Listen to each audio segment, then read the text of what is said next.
Hello friends, आज मैं Bhavnagar workshop के अंतर्गत कंडक्ट करवाए गए जेई के पेपर्स के सॉल्यूशन देखेंगे। इसलिए वीडियो के लास्ट तक बने रहे एवं वीडियो पसंद आए तो वीडियो को लाइक एवं चैनल को सब्सक्राइब करना न भूलें। चलिए शुरू करते हैं। सबसे पहले देखेंगे कि यह पेपर वेस्टर्न रेलवे के अंतर्गत जो भावनगर वर्कशॉप थे उसके अंतर्गत ये पेपर जूनियर इंजीनियर पोस्ट के लिए कंडक्ट करवाए गए थे, जो कि LDCE 25% कोटा के अंतर्गत ये पेपर कंडक्ट हुआ था। साथ ही बात करें एग्ज़ाम डेट की, तभी हाल ही में 24 मई 2023 को यह पेपर कंडक्ट करवाए गए थे, जिसमें अगर बात करें तो कैंडिडेट को टोटल 110 प्रश्न दिए गए थे, जिसमें कैंडिडेट को केवल और केवल 100 प्रश्न का जवाब देना था, जिसके लिए कैंडिडेट को पूरे 2 घंटे का समय दिया गया था। साथ ही साथ अगर मैक्सिमम मार्क्स की बात करें तो इस पेपर के अंतर्गत 100 मार्क्स रखे गए थे। इसके अलावा अगर बात करें तो इस पेपर के अंतर्गत 1/3 नेगेटिव मार्किंग का भी प्रावधान किया गया था। आगे चलिए देखते हैं कि इस पेपर के अंतर्गत कौन कौन से प्रश्न पूछे गए थे। सबसे पहले प्रश्न की बात करें तो पहला प्रश्न पूछा गया था यहाँ पर, विच is the longest railway platform in India, यानी भारत का सबसे लंबा रेलवे प्लेटफॉर्म कौन सा है। तो भारत की अगर बात करें तो अभी वर्तमान में 12 मार्च 2023 को माननीय प्रधानमंत्री मोदी के द्वारा नए प्लेटफॉर्म यानी जो सबसे लंबे प्लेटफॉर्म का उद्घाटन किया गया था। अगर बात करें वह प्लेटफॉर्म थे श्री सिद्धारूढ़ स्वामीजी रेलवे स्टेशन, जो कि हुबली रेलवे स्टेशन के नाम से फेमस है। तो यहाँ पर हमारा उत्तर हुबली स्टेशन हो जाएगा, जिसका प्लेटफॉर्म भी भारत में करेंटली सबसे लंबा प्लेटफॉर्म लॉन्गेस्ट प्लेटफॉर्म के नाम से चुना गया है। तो यहाँ पर हमारा ऑप्शन नंबर 20 का सही उत्तर हो जाएगा।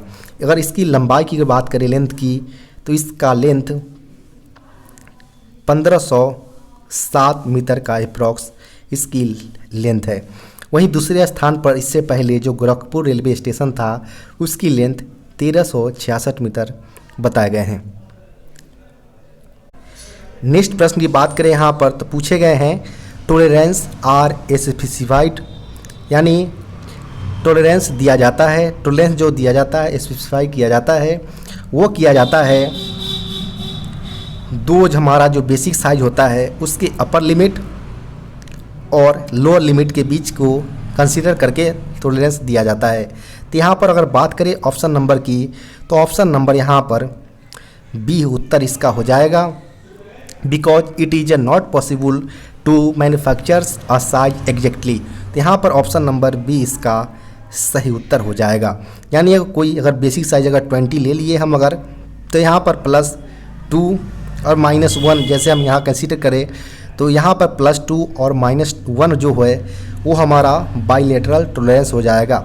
वहीं वन साइड यहाँ पर बात करें हम सिर्फ यहाँ पर 20+2 होता, तो यहाँ पर ये हमारा यूनिलेटरल टॉलरेंस होता। तो इसका भी ध्यान रखिए कि जो भी टॉलरेंस स्पेसिफाइड किया जाता है वह इस बेसिस पर किया जाता है कि क्योंकि उसकी एग्जैक्ट साइज को नहीं प्रिपेयर किया जा सकता है। इस बेसिस पर टॉलरेंस को मैन्युफैक्चर किया जाता है, जिसमें कुछ अपर लिमिट और कुछ लोअर लिमिट के बेसिस पर रखा जाता है। तो यहाँ पर हमारा उत्तर बी इसका सही उत्तर हो जाएगा। नेक्स्ट प्रश्न की बात करें यहाँ पर तो होज यूनिट इज फैराड, यानी फैराड की किसकी इकाई है।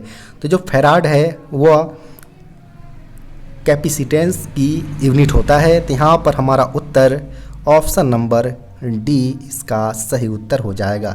यानी कैपेसिटेंस का जो यूनिट होता है वह फैराड होता है।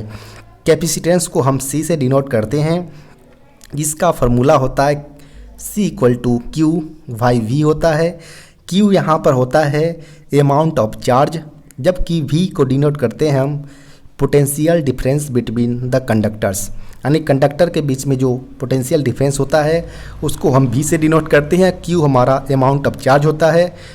दोनों को जब हम रेशनलाइज करते हैं यहाँ पर निकालते हैं वैल्यू, वो हमारा कैपेसिटेंस निकल कर आता है, जिसका वैल्यू हम SI यूनिट इसका फैराड होता है। यहाँ पर ऑप्शन नंबर डी कैपेसिटेंस इसका सही उत्तर हो जाएगा।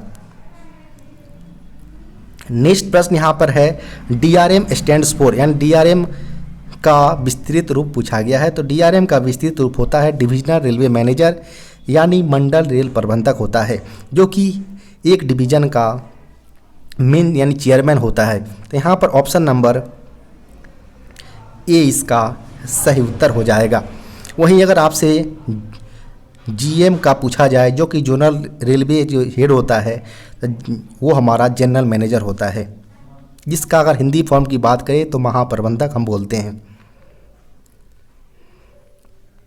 नेक्स्ट प्रश्न यहाँ पर है एन यूपीएस, यानी एक यूपीएस होता है। तो एक यूपीएस की अगर बात करें तो यूपीएस का फुल फॉर्म होता है यूनिटरेप्टिबल पावर सप्लाई होता है, जिसका काम होता है कि जब भी जो डायरेक्ट बेसिस पर जो करंट मिलता है कंप्यूटर सप्लाई को, जब उसको कट हो जाता है करंट, तो उसको बैकअप के लिए जो बैटरी रहता है उसको हम यूपीएस के तौर पर प्रयोग करते हैं। तो यहाँ पर हमारा उत्तर की अगर बात करें तो ऑप्शन नंबर 20 का सही उत्तर हो जाएगा, यानी provides battery backup for a limited time, और यूपीएस का फुल फॉर्म हो जाएगा यूनिटरेप्टिबल पावर सप्लाई।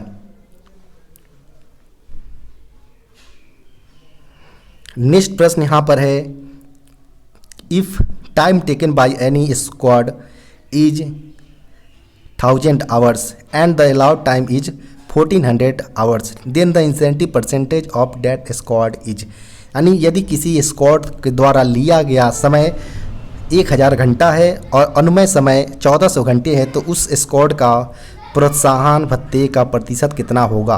तो यहाँ पर बात करें कि अगर इंसेंटिव परसेंटेज निकालने के लिए हमारा फार्मूला होता है, जैसे हम इंसेंटिव का फार्मूला यहाँ आई से डिनोट कर दिए हैं। तो यहाँ पर हमारा होता है 80, यानी अलाउड टाइम, यानी जो हमारा हमको टाइम अलाउ किया गया है, और स्क्वाड के द्वारा टाइम लिया गया, यानी time taken divided by time taken, और इसको हम मल्टीप्लाई कर देंगे परसेंटेज के लिए 100 से। तो यहाँ पर हम बात करें तो जो हमारा स्क्वाड को टाइम लिया गया है वो लिया गया है 1000, जबकि अलाउड टाइम किया गया हमको 1400 घंटे, और नीचे हमारा टाइम टेकन है, टाइम टेकन हमारा 1000 है। इसको हम 100 से मल्टीप्लाई करेंगे तो यहाँ पर आपका निकल कर आएगा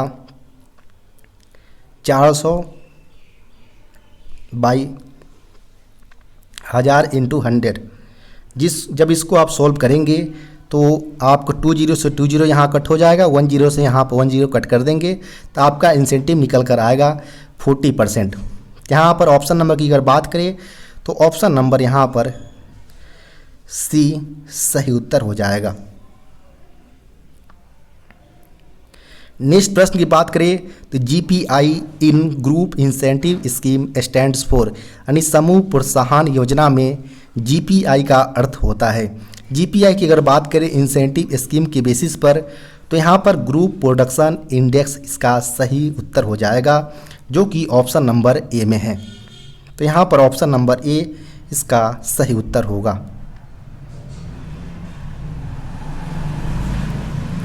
नेक्स्ट प्रश्न जो पूछे गए हैं इन CLW यानी Chittaranjan locomotive works incentive scheme a crane driver working in a bogie shop is categorised as, यानी जो CLW यानी चितरंजन लोकोमोटिव वर्क्स के अंतर्गत जो प्रोत्साहन योजना में बोगी शॉप में काम करने वाले क्रेन चालक को डैश के रूप में वर्गीकृत किया गया है। तो यहाँ पर बात करें तो मेनली दो तरह के होते हैं। एक हमारा होता है इसेंशियली इनडायरेक्ट वर्कर्स, जिसे हम EIW के से डिनोट करते हैं, और एक हमारा होता है DW यानी डायरेक्ट वर्कर के रूप में। EIW की अगर बात करें तो इसमें हमारा क्रेन ड्राइवर,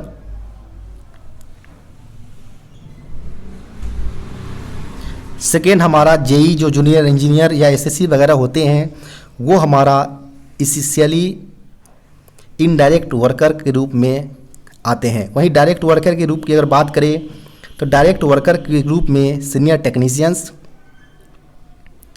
टेक्नीशियन 1, टेक्नीशियन 2 और टेक्नीशियन 3 जो होते हैं वो डायरेक्ट वर्कर के रूप में काम करते हैं, जबकि इसेंशियली इनडायरेक्ट वर्कर के रूप में क्रेन ड्राइवर और जूनियर इंजीनियर और SSC वगैरह काम करते हैं। वहीं इसके अलावा होता है इनडायरेक्ट वर्कर यानी जिसको हम IW से डिनोट करते हैं, उसके अंतर्गत हेल्पर यानी असिस्टेंट वगैरह आते हैं। तो यहाँ पर हमसे पूछा गया था क्रेन ड्राइवर को लेकर।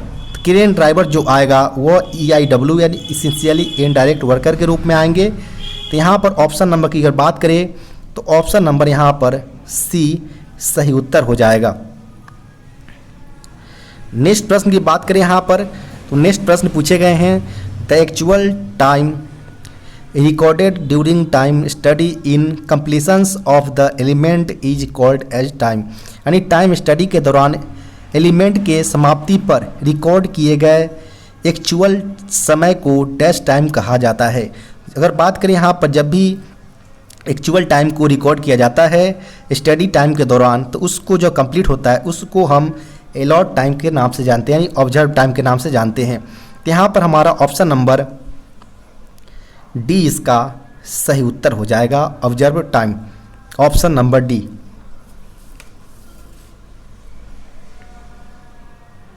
नेक्स्ट प्रश्न की बात करें तो नेक्स्ट प्रश्न पूछे गए हैं an allowances of dash percentage to cover gauging time if required is added while calculating allot time, यानी अलॉट टाइम को गणना करते समय गेजिंग समय यानी ज़रूरत के अनुसार को कवर करने के लिए डैश परसेंटेज का भत्ता जोड़ा जाता है। यानी जब भी अलाउंसेस का गेजिंग अलाउंस जो गेजिंग के समय जब अलाउड टाइम को जब हम कैलकुलेट करते हैं तो उस दौरान हमको जो अलग से जो अलाउंसेस ऐड करने होते हैं वो अलाउंसेस परसेंटेज यहाँ पर पूछा गया है। तो वो अलाउंसेस परसेंटेज की अगर बात करें परसेंटेज की तो वो 5% को ऐड किया जाता है जब गेजिंग टाइम में जब रिक्वायर्ड होता है अलाउड टाइम को कैलकुलेट करते समय। तो यहाँ पर अगर बात करें तो ऑप्शन नंबर ए इसका सही उत्तर हो जाएगा 5%। नेक्स्ट प्रश्न की अगर बात करें तो नेक्स्ट प्रश्न पूछे गए हैं the fire extinguishers used in AC LHB coaches is dash, यानी AC LHB कोचों में डैश अग्निशामक यंत्र का प्रयोग किया जाता है। तो LHB कोचेज की अगर बात करें AC LHB कोचेज के अंतर्गत DCP टाइप का प्रयोग किया जाता है, यानी ऑप्शन नंबर यहाँ पर बी सही उत्तर हो जाएगा, जिसका फुल फॉर्म होता है ड्राई केमिकल पाउडर, जिसका उपयोग किया जाता है जो class A, class B, class C और क्लास D चारों टाइप के जो फायर्स होते हैं टाइप्स के, उसको बुझाने के लिए प्रयुक्त किया जा सकता है। नेक्स्ट प्रश्न की बात करें यहाँ पर तो what is the immediate action to be taken in the event of fire, यानी आग लगने की स्थिति में तत्काल क्या कार्रवाई की जानी चाहिए। तो जो इमीडिएट एक्शन जो लिया जाता है फायर के इवेंट होने या लगने पर, तो सबसे पहले यहाँ पर वर्कशॉप के अंतर्गत अगर ऐसा बेसिस पर कोई काम होता है फायर की, तो उस बेसिस पर सबसे पहले आप अलार्म को बजाएं, यानी रेज एन अलार्म, ताकि आसपास की सूचना यहाँ पर ताकि उसको आसानी पूर्वक बुझाया जा सके। यहाँ पर ऑप्शन नंबर बी इसका सही उत्तर हो जाएगा। नेक्स्ट प्रश्न की बात करें यहाँ पर who invented the 3D printer, and 3D printer का आविष्कार किसने किया। तो 3D प्रिंटर की अगर बात करें हम तो चक हॉल जिन्होंने 3D प्रिंटर का आविष्कार किया था। तो यहाँ पर ऑप्शन नंबर की बात करें तो ऑप्शन नंबर सी इसका सही उत्तर हो जाएगा, जिन्होंने 1984-85 के अप्रॉक्स में बीच दौरान इन्होंने 3D प्रिंटर का आविष्कार किया था। Chuck Hulls, option number C. Next प्रश्न यहाँ पर है which state government has launched the Samarth e governance portal, किस राज्य सरकार ने Samarth e governance portals launch किया है। तो यहाँ पर बात करें पूछा गया जो समर्थ ई गवर्नेंस पोर्टल है वो कौन से राज्य सरकार के द्वारा लॉन्च किया गया है। इसका सही उत्तर हो जाएगा उत्तराखंड सरकार के द्वारा लॉन्च किया गया था। यहाँ पर ऑप्शन नंबर बी सही उत्तर हो जाएगा, जिसका काम था कि जो एजुकेशन सिस्टम है उसको और ज़्यादा ट्रांसपेरेंट किया जाए राज्य के अंतर्गत। इसके अलावा इसका और भी काम था कि ये सारे जो एडमिनिस्ट्रेटिव लेवल के जो अपडेट्स होते हैं education updates including information about entrance exams, salary, appointments from state universities और पब्लिक स्कूल्स, इस सारे को ई पोर्टल्स पर लाया जाए। इस बेसिस के लिए यह जो पोर्टल है समर्थ इसको लॉन्च किया गया था। उत्तराखंड सरकार के द्वारा। तो यहाँ पर ऑप्शन नंबर बी इसका सही उत्तर हो जाएगा। नेक्स्ट प्रश्न की बात करें यहाँ पर, which was the first train in India to have a ladies only compartment, यानी भारत की पहली रेलगाड़ी कौन सी थी जिन्होंने महिलाओं के लिए स्वतंत्र कंपार्टमेंट चलाया था। तो यहाँ पर बात करें तो पहली कंपार्टमेंट के लिए पूछा गया है, तो इसका सही उत्तर हो जाएगा Deccan Queen, option number C.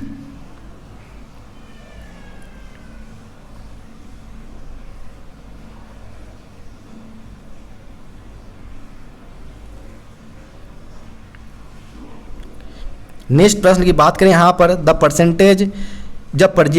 Present age of Aradhana and Adrika is in the ratio of 3:4 and 5 years back the ratio of their age was through 2:3. What is the present age of आराधना। यहाँ पर एक मैथ्स का सवाल पूछ लिया गया है, इसमें बोला गया है कि दो यहाँ पर कैंडिडेट दिए गए आराधना और अद्रिका, इसकी वर्तमान आयु का अनुपात की अगर बात करें प्रेजेंट एज की, तो प्रेजेंट एज जो दिया गया है वह 3:4 का दिया गया है।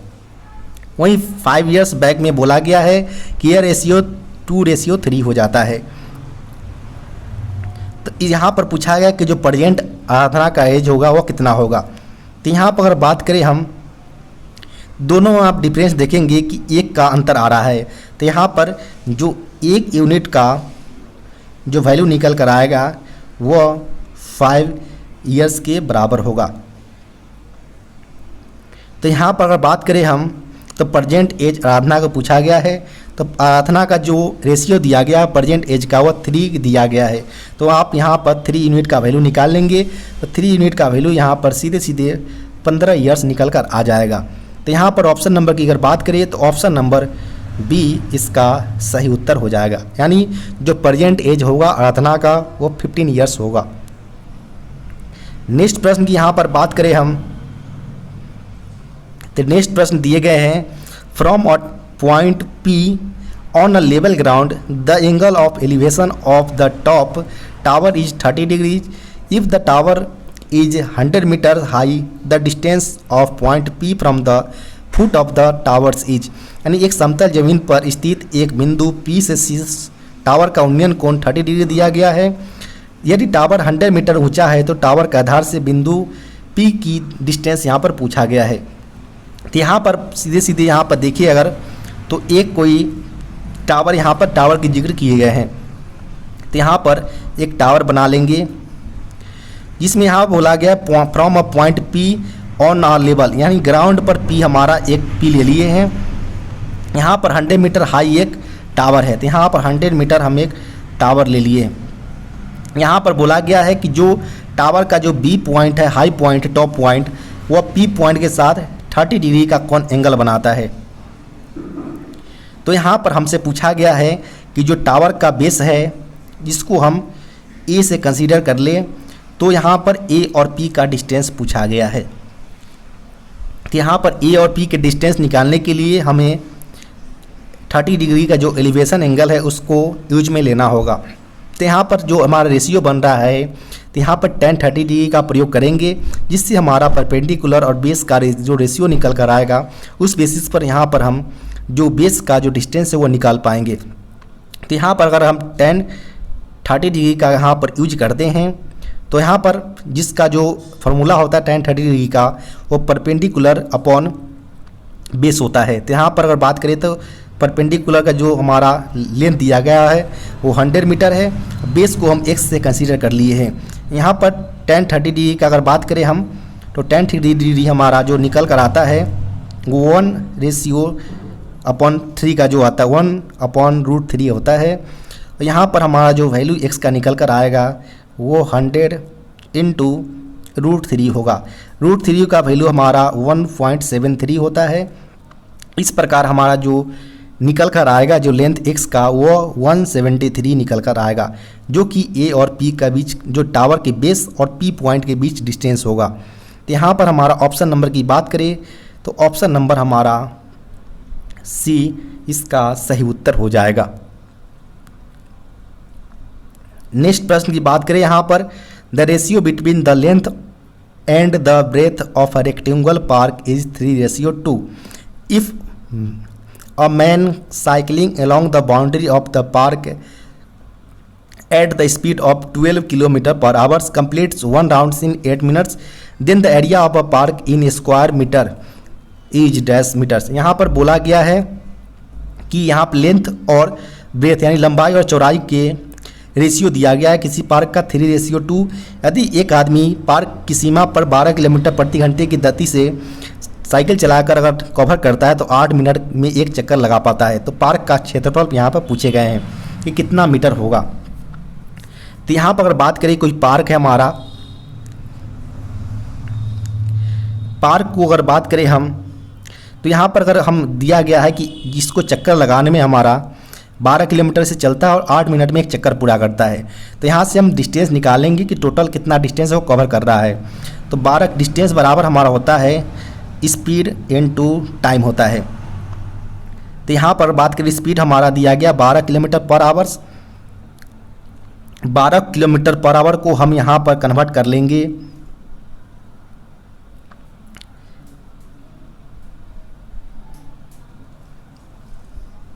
और 8 मिनट को हम यहाँ पर अगर आवर्स में कन्वर्ट करते हैं हम, तो आवर्स में हम इसको 60 से डिवाइड कर देंगे। तो यहाँ पर जब जो निकल कर आएगा वो हमारा 8/5 किलोमीटर निकल कर आएगा। यानी वो जो डिस्टेंस है पेरीमीटर का यानी पार्क का चारों तरफ का वो 8/5 किलोमीटर है। तो यहाँ पर हम अगर बात करें तो ये पार्क हमारा जो इसका पेरीमीटर निकल कर आएगा वो 8/5 किलोमीटर है। यहाँ पर अगर बात करें तो लेंथ और ब्रेथ का जो रेशियो दिया गया है वो 3:2 है। इसको हम 3x और इसको हम 2x कंसीडर करेंगे। पेरीमीटर का जो फार्मूला होता है वो होता है 2 × लेंथ प्लस ब्रेथ होता है। यहाँ पर हमारा जो पेरीमीटर दिया गया है 8/5 किलोमीटर है। 8/5 किलोमीटर को हम मीटर पे कन्वर्ट कर लेंगे तो 1000 से मल्टीप्लाई कर देंगे। फिर यहाँ पर जो इक्वल आएगा 2 × 3x प्लस 2x आएगा। तो यहाँ पर 5 से जब यहाँ 1000 को कट करेंगे तो आपका यहाँ पर 1600 मीटर आ जाएगा और यहाँ पर आ जाएगा 3 × 5 यानी 10x हो जाएगा। यानी जो x का वैल्यू निकल कर आएगा वो आपका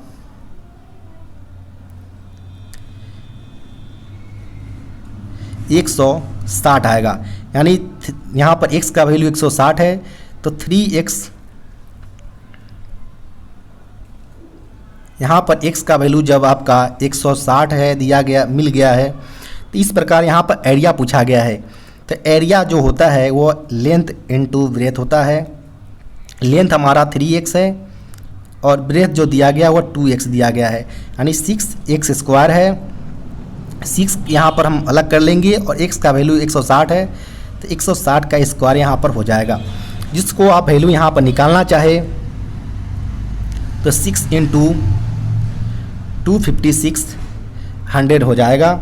जिसको जब मल्टीप्लाई करेंगे आप तो 153,600 मीटर स्क्वायर हो जाएगा, क्योंकि यहाँ पर लास्ट में हमसे मीटर स्क्वायर में यूनिट पूछा गया था। अगर यहाँ पर ऑप्शन से देखें हम अगर तो ऑप्शन नंबर हमारा बी सही उत्तर हो जाएगा 153,600 metre square.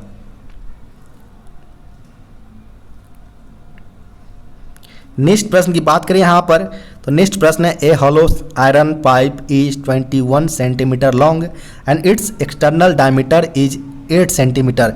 If the thickness of the pipe is 1 centimetre and the iron weight 8 gram per centimetre cube then the weight of the pipe is dash kg। यहाँ पर कोई आयरन का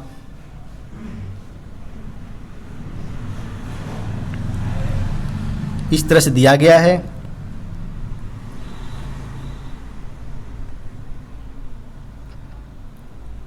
यहाँ पर बोला गया है कि जो आयरन का लेंथ है वो 21 मीटर है। तो यहाँ पर जो लेंथ होगा वो 21 सेंटीमीटर हो जाएगा और इट्स एक्सटर्नल डायमीटर यानी एक्सटर्नल डायमीटर अगर 4 है 8 सेंटीमीटर है तो इसका डायमीटर जो निकल कर आएगा वह 8/2 यानी 4 सेंटीमीटर निकल कर आएगा।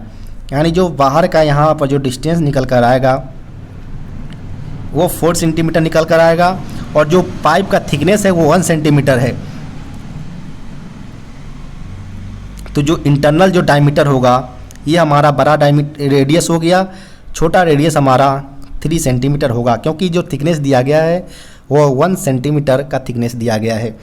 तो यहाँ पर अगर बात करें हम तो यहाँ पर हमसे पूछा गया है वेट ऑफ द पाइप पूछा गया। तो वेट ऑफ द पाइप निकालने के लिए पहले हम आयरन का वॉल्यूम निकालेंगे। यहाँ पर बड़ा रेडियस हमारा 4 सेंटीमीटर निकल के आ गया है और छोटा रेडियस हमारा 3 है। यहाँ पर अगर बात करें हम तो वॉल्यूम अगर निकालें हम आयरन का, तो यहाँ पर हमारा होता है 5 कैपिटल आर यानी बाहर का जो एक्सटर्नल रेडियस है वो, और यहाँ पर इंटरनल रेडियस का स्क्वायर इनटू हाइट होता है। यहाँ पर इसका वैल्यू 22/7 पुट करेंगे। बाहर का हमारा 4 सेंटीमीटर रेडियस था तो 4 स्क्वायर और इंटरनल रेडियस हमारा 3 था तो 3 स्क्वायर हो जाएगा। लेंथ हमारा 21 है, यहाँ पर पुट कर देंगे हम। यहाँ पर हम 7 से 3 यहाँ पर कट हो जाएंगे और जो हमारा निकल कर आएगा 66 × 7 जो कि हमारा होगा 462 निकल कर आएगा क्यूब सेंटीमीटर क्यूब में वॉल्यूम इसका निकल कर आएगा। तो यहाँ पर 462 जो क्यूब सेंटीमीटर क्यूब होगा। और यहाँ पर बोला गया है कि लोहे का वजन जो है वो 8 ग्राम पर सेंटीमीटर क्यूब है। तो 8 से हम यहाँ पर मल्टीप्लाई कर देंगे तो यहाँ पर ग्राम सेंटीमीटर क्यूब में निकल कर हमारा आएगा। लेकिन यहाँ पर जो हमारा लास्ट वेट पूछा गया वो हमारा केजी में पूछा गया है। तो केजी के लिए हम 100 से डिवाइड कर 1000 से डिवाइड कर देंगे। तो यहाँ पर जो हमारा निकल कर आएगा वो 3696 वाई अपॉन जो हमारा होगा 100 यानी 1000 हो जाएगा, जिसको अगर कट करेंगे तो 3.696 केजी होगा। अगर ऑप्शन नंबर की अगर बात करें तो यहाँ पर ऑप्शन नंबर बी इसका सही उत्तर हो जाएगा, जो इसका आयरन का वेट निकल कर आएगा। नेक्स्ट प्रश्न जो पूछे गए हैं, एज पर WHO यानी world health organisation standards pH value of drinking water in India should lie in between, यानी WHO मानक के अनुसार भारत में पीने के लिए पानी का pH मान डैश के बीच होना चाहिए। जो ड्रिंकेबल जो वाटर है एज पर WHO इंडिया के अंतर्गत वह 6 से लेकर 8.5 के जो pH वैल्यू का जो वाटर होता है उसको यूज में लिया जाता है। तो यहाँ पर अगर बात करें तो ऑप्शन नंबर डी इसका सही उत्तर हो जाएगा।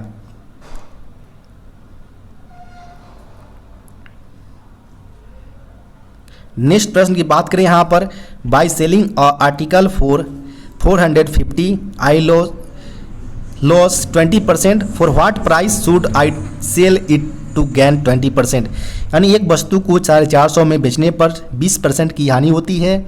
20% लाभ प्राप्त करने के लिए मुझे किस मूल्य पर बेचना चाहिए। तो यहाँ पर अगर बात करें कि कोई वस्तु को जिससे हम x कंसीडर कर लेंगे, तो x में जब हम 20% के लॉस से बेचते हैं यानी 80% हमारा आ जाएगा।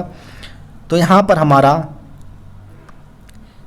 450 हमारा सेलिंग प्राइस होता है। तो यहाँ पर कॉस्ट प्राइस जब हम निकालेंगे तो कॉस्ट प्राइस हमारा निकल कर आएगा 562.5 निकल कर आएगा। फिर यहाँ पर हमें 20% का प्रॉफिट चाहिए, तो 562.5 इंटू 120 यानी 20% का प्रॉफिट के लिए हम 20 ऐड करते हैं 100 में। यहाँ पर फिर जो प्रॉफिट निकल कर आएगा हमारा जो आफ्टर 20% प्रॉफिट के बाद वो हमारा 675 होगा। तो यहाँ पर जो ऑप्शन की अगर बात करें तो ऑप्शन नंबर हमारा बी इसका सही उत्तर हो जाएगा। नेक्स्ट प्रश्न जो पूछा गया है कि look at the series 14, 28, 20, 40, 32, 64 dash what number should come next, यानी इस श्रृंखला में जो नंबर दिए गए हैं उसमें जो खाली डिजिट दिया गया है उसमें नेक्स्ट डिजिट्स जो होगा वो कौन सा होगा, वो यहाँ पर पूछे गए हैं। तो यहाँ पर बात करें 14 दिया गया है, 28, 20, 40, 32 और 64 दिया गया है। नेक्स्ट डिजिट हमसे पूछा गया है। तो यहाँ पर देखेंगे हम 2 से मल्टीप्लाई किया गया है, फिर यहाँ पर 8 घटाया गया है, फिर 2 से मल्टीप्लाई किया गया है, फिर यहाँ पर 8 घटाया गया है, फिर यहाँ पर 2 से मल्टीप्लाई किया गया है। तो नेक्स्ट टर्म जो होगा वो 8 घटाया जाएगा। तो यहाँ पर 64 में से 8 घटाएंगे तो यहाँ पर हमारा निकल कर आएगा 56। तो यहाँ पर अगर बात करें ऑप्शन नंबर की, तो यहाँ पर ऑप्शन नंबर हमारा बी इसका सही उत्तर हो जाएगा, जो कि नेक्स्ट जो ब्लैंक स्पेस के जगह पर यहाँ पर पुट किया जाएगा। नेक्स्ट प्रश्न यहाँ पर है when we celebrate world forestry day, यानी हम विश्व वानिकी यानी फॉरेस्ट्री दिवस कब मनाते हैं। यानी विश्व वन दिवस जो होता है वो हम प्रत्येक वर्ष 21 मार्च को मनाते हैं। तो यहाँ पर ऑप्शन नंबर ए इसका सही उत्तर हो जाएगा। नेक्स्ट प्रश्न जो पूछे गए हैं which of the following is a basic principle of hygiene, निम्नलिखित में से कौन सा स्वच्छता का मूल सिद्धांत है। यानी बेसिक प्रिंसिपल ऑफ हाइजीन पूछा गया है। तो यहाँ पर बेसिक जो होगा वह वॉशिंग हैंड्स रेगुलरली, इसका सही उत्तर होगा ऑप्शन नंबर ए। यानी जब भी हम स्पेशली जब हम खाने के लिए जाएं या after going to the toilets, तो हम यहाँ पर जो हम हैंड्स को वॉशिंग करेंगे रेगुलरली बेसिस पर, जो कि हमारा बेसिक प्रिंसिपल ऑफ हाइजीन के अंतर्गत आएगा। यानी ऑप्शन नंबर यहाँ पर ए सही उत्तर होगा। नेक्स्ट प्रश्न की यहाँ पर बात करें तो नेक्स्ट प्रश्न पूछे गए हैं which of the following is an example of maintaining environmental cleanness in the works place, निम्नलिखित में से कौन सा कार्यस्थल में पर्यावरण स्वच्छता बनाए रखने का एक उदाहरण है। यानी जो हम इन्वायरमेंटल क्लीननेस को मेंटेन करते हैं वर्क्स प्लेस पर, वो 4 ऑप्शन में से कौन सा सही उत्तर होगा। तो यहाँ पर होगा ऑप्शन नंबर बी को हम सही मानेंगे, क्लीनिंग ऑफ स्पिल्स इमीडिएटली, यानी गंदगी को तुरंत साफ करना चाहिए। यहाँ पर ऑप्शन नंबर ए इसका सही उत्तर होगा। नेक्स्ट प्रश्न यहाँ पर है environment protection act established in the year, यहाँ पर्यावरण संरक्षण अधिनियम की स्थापना वर्ष डैश में किया गया था। तो जो पर्यावरण यानी इन्वायरमेंट प्रोटेक्शन एक्ट जो इस्टेब्लिश किया गया था वो 1986 के अंतर्गत इस्टेब्लिश किया गया था। यहाँ पर ऑप्शन नंबर की अगर बात करें तो ऑप्शन नंबर ए इसका सही उत्तर होगा, जिसका जो अगर बात करें ऑब्जेक्टिव का उद्देश्य का, तो इसका काम था इन्वायरमेंट को प्रोटेक्ट और इम्प्रूवमेंट करने के लिए इसको लाया गया था, ताकि इन्वायरमेंट को इम्प्रूवमेंट दिया जा सके और प्रोटेक्ट किया जा सके। यहाँ पर ऑप्शन नंबर ए इसका सही उत्तर हो जाएगा। नेक्स्ट प्रश्न जो पूछे गए हैं वो ISO 14001 in the international standards for, यानी ISO 14001 यह डैश के लिए अंतर्राष्ट्रीय मानक है। यानी 14001 जो इंटरनेशनल स्टैंडर्ड जो है वो किसके लिए दिया गया है, तो जो ये दिया गया है वह EMS के लिए दिया गया है, यानी इन्वायरमेंट मैनेजमेंट सिस्टम के लिए। यहाँ पर ऑप्शन नंबर ए इसका सही उत्तर हो जाएगा। इसके अलावा अगर बात करें हम तो QMS यानी क्वालिटी मैनेजमेंट सिस्टम के लिए जो यूज किया जाता है वह ISO 9001 स्टैंडर्ड का यूज किया जाता है। वहीं OHSAS जो है यानी occupational health and safety assessment series जो है, इसके लिए ISO 45001 या 18001 का यूज किया जाता है। इसके अलावा जो एनर्जी मैनेजमेंट सिस्टम है, इसके लिए हम ISO 5001 का प्रयोग किया जाता है। नेक्स्ट प्रश्न जो पूछे गए हैं, all staff required dash to leave the workshop during working hours for any reason. सभी कर्मचारियों को किसी भी कारण से काम के घंटों के दौरान वर्कशॉप छोड़ने के लिए डैश की आवश्यकता होता है। क्योंकि आप जानते हैं कि वर्कशॉप में काम करने या बाहर आने के लिए आपको गेट पास की रिक्वायरमेंट होता है। तो उस दौरान जब आप वर्किंग पीरियड में हो तो उस दौरान आपको बाहर आने के लिए गेट पास का रिक्वायरमेंट होगा। तो यहाँ पर ऑप्शन नंबर सी इसका सही उत्तर हो जाएगा। नेक्स्ट प्रश्न की बात करें यहाँ पर, तो नेक्स्ट प्रश्न है the delegation of powers in regard to sanction of cash imprest to officers and supervisors as per SOP यानी सॉप जो शेड्यूल्स लाया गया था, शेड्यूल्स ऑफ पावर्स 2018 के अंतर्गत, उसके अनुसार ऑफिसर्स और सुपरवाइजर्स को जो कैश इंप्रेस दिया जाता है उसको सैंक्शन जो किया जाता है वह पार्ट C मिसलेनियस मैटर्स के अंतर्गत किया जाता है। तो यहाँ पर ऑप्शन नंबर की अगर बात करें तो ऑप्शन नंबर B इसका सही उत्तर हो जाएगा। इसके अलावा जो MOCP यानी मॉड्यूल शेड्यूल्स ऑफ पावर जो 2018 के अंतर्गत लाया गया था उसमें टोटल अलग अलग टाइप के लिए अलग अलग मैटर्स को बनाया गया था, जिसमें हमारा पार्ट A के अंतर्गत वर्क्स मैटर्स को रखा गया था, पार्ट B के अंतर्गत मेडिकल मैटर्स को, पार्ट C के अंतर्गत मिसलेनियस मैटर्स, पार्ट D के अंतर्गत स्टोर मैटर्स, पार्ट E के अंतर्गत कमर्शियल मैटर्स, पार्ट F के अंतर्गत इस्टेब्लिशमेंट मैटर्स और पार्ट G के अंतर्गत सिक्योरिटी मैटर्स को रखा गया था। नेक्स्ट प्रश्न की यहाँ पर बात करें अगर, तो नेक्स्ट प्रश्न पूछे गए हैं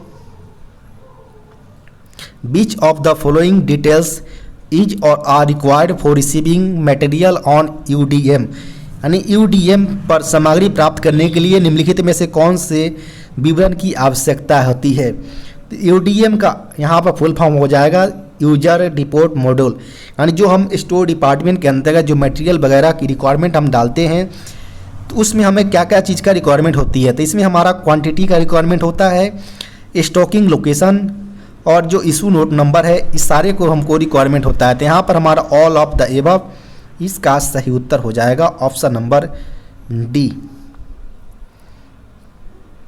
नेक्स्ट प्रश्न यहाँ पर है money allotted for purchase of stock items is called as यानी स्टॉक मदों की खरीद के लिए आवंटित धन को डैश कहा जाता है। जो भी धन अलॉट किया जाता है money purchase of stock items उसको हम परचेज ग्रांट के नाम से जानते हैं। तो यहाँ पर ऑप्शन नंबर की अगर बात करें तो ऑप्शन नंबर D इसका सही उत्तर हो जाएगा परचेज ग्रांट। नेक्स्ट प्रश्न यहाँ पर है outstanding quantities against all live purchase orders are termed as यानी सभी लाइव खरीद ऑर्डर के लिए बकाया मात्र को डैश कहा जाता है। यानी जो भी हमारा आउटस्टैंडिंग जो क्वांटिटीज परचेज किए जाते हैं और ऑल लाइव परचेज के अंतर्गत, तो उसमें हम इसको बोलते हैं कवर ड्यू के अंतर्गत रखते हैं। तो यहाँ हमारा उत्तर जो होगा वो ऑप्शन नंबर A इसका सही उत्तर हो जाएगा। नेक्स्ट प्रश्न जो है a railway servant shall be deemed to have been placed under suspension if he has been put in police custody for a period dash यानी एक रेल कर्मचारी को निलंबित माना जाएगा यदि उसे डैश अवधि के लिए पुलिस हिरासत में रखा जाता है। तो जब भी कोई कर्मचारी जब वह पुलिस हिरासत में रहा हो, जब वह 48 आवर से अधिक अगर पुलिस हिरासत में रहता है, जब से उसको हिरासत में लिया गया हो तो उसको डीम्ड सस्पेंशन के अंतर्गत रखा जाता है,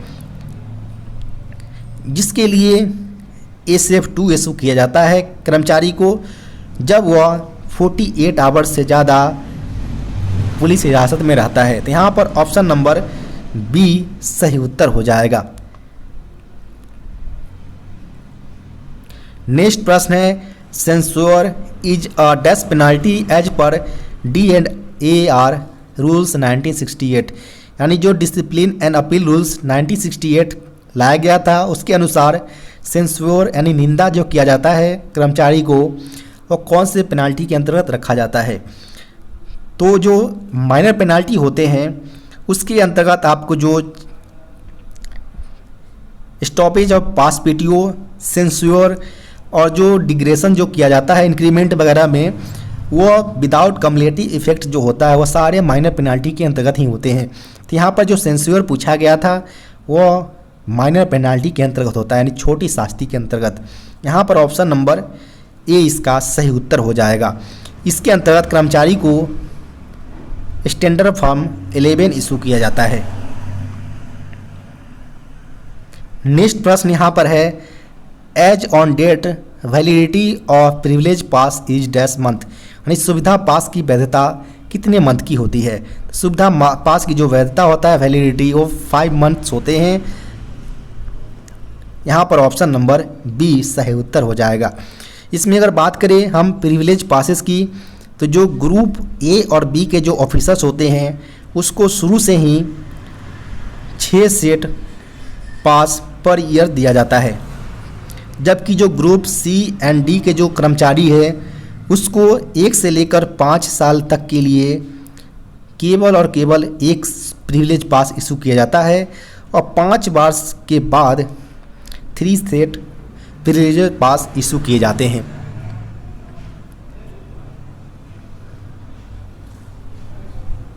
नेक्स्ट प्रश्न यहाँ पर है, unless the president in view of exceptional circumstances of the case otherwise determines no railway servant shall be granted leave of any kind for a continuous period exceeding dash years, यानी जब तक राष्ट्रपति मामले की असाधारण परिस्थितियों को ध्यान में रखते हुए अन्यथा निर्धारित नहीं करते हैं, किसी भी रेल कर्मचारी को डैश वर्ष से अधिक निरंतर अवधि के लिए किसी भी प्रकार की छुट्टी नहीं दी जाएगी। तो यहाँ पर जब भी कोई अनावश्यक या किसी में प्रेसिडेंट वगैरह का इसमें कुछ न हो तो उस बेसिस पर 5 वर्ष से अधिक किसी भी कर्मचारी को छुट्टी नहीं दिया जा सकता है। तो यहाँ पर अगर बात करें हम तो ऑप्शन नंबर डी इसका सही उत्तर हो जाएगा 5 ईयर्स, यानी किसी भी परिस्थिति में जब तक राष्ट्रपति वगैरह इन्वॉल्व ना हो तो आपको 5 साल से ज़्यादा छुट्टी नहीं दिया जा सकता, किसी भी प्रकार की छुट्टी कंटिन्यूअस पीरियड के तौर पर। नेक्स्ट प्रश्न यहाँ बात करें, compulsory retirement, removal from service, dismissal from service is a dash as per discipline and appeal rules 1968, यानी जो डिसिप्लिन एंड अपील रूल्स लाया गया था अनुशासन एवं अपील नियम 1968 के तहत अनिवार्य सेवानिवृत्ति, सेवा से निलंबन, सेवा से बर्खास्तगी एक डैश पेनाल्टी के अंतर्गत आता है। चूँकि यहाँ पर बात करें जितने भी यहाँ पर मेंशन किए गए हैं, removal from service, compulsory retirement और डिसमिसल फ्रॉम सर्विस, ये सारे मेजर पेनाल्टी के अंतर्गत आते हैं। यहाँ पर ऑप्शन नंबर सी इसका सही उत्तर हो जाएगा। इस केस में जो कैंडिडेट को SF5 यानी स्टैंडर्ड फॉर्म 5 इशू किया जाता है। इसके अलावा अगर बात करें मेजर पेनाल्टी के अंतर्गत जो इंक्रीमेंट या जो पे डिग्रेशन किया जाता है वो भी विथ कम्युलेटिव इफेक्ट के साथ कम्युलेटिव किया जाए तो वो भी मेजर पेनाल्टी के अंतर्गत ही रखा जाता है।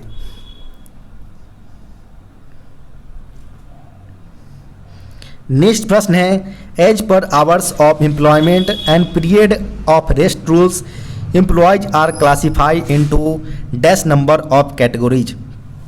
यहाँ पर एक रेल सेवक को कार्य की घंटे एवं विश्राम अवधि के नियम के अनुसार कर्मचारी को डैश श्रेणियों में संख्या में वर्गीकृत किया गया है। तो यहाँ पर हम बात करें जो HOER लाया गया था यानी hours of employment and period of rest rule 2005 के अंतर्गत, इस बेसिस पर जो कर्मचारी को कैटेगराइज किया गया था 4 बेसिस पर, जो उनके पीरियड वर्क के आवर्स के अनुसार 4 कैटेगरी में डिवाइड किए गए हैं। पहला है कंटिन्यूअस, सेकेंड है इंटेंसिव, थर्ड है इसेंशियली इंटरमीडिएट और चौथा होता है एक्सक्लूडेड, जो कि ऊपर के तीनों भी शामिल ना हो उसको एक्सक्लूडेड कैटेगरी में रख दिया जाता है। तो यहाँ पर ऑप्शन नंबर ए इसका सही उत्तर हो जाएगा। 4 टाइप्स की कैटेगरी में डिवाइड किए गए हैं कि जो एम्प्लॉइज है उसको डिवाइड किए गए हैं एज पर HOER 2005।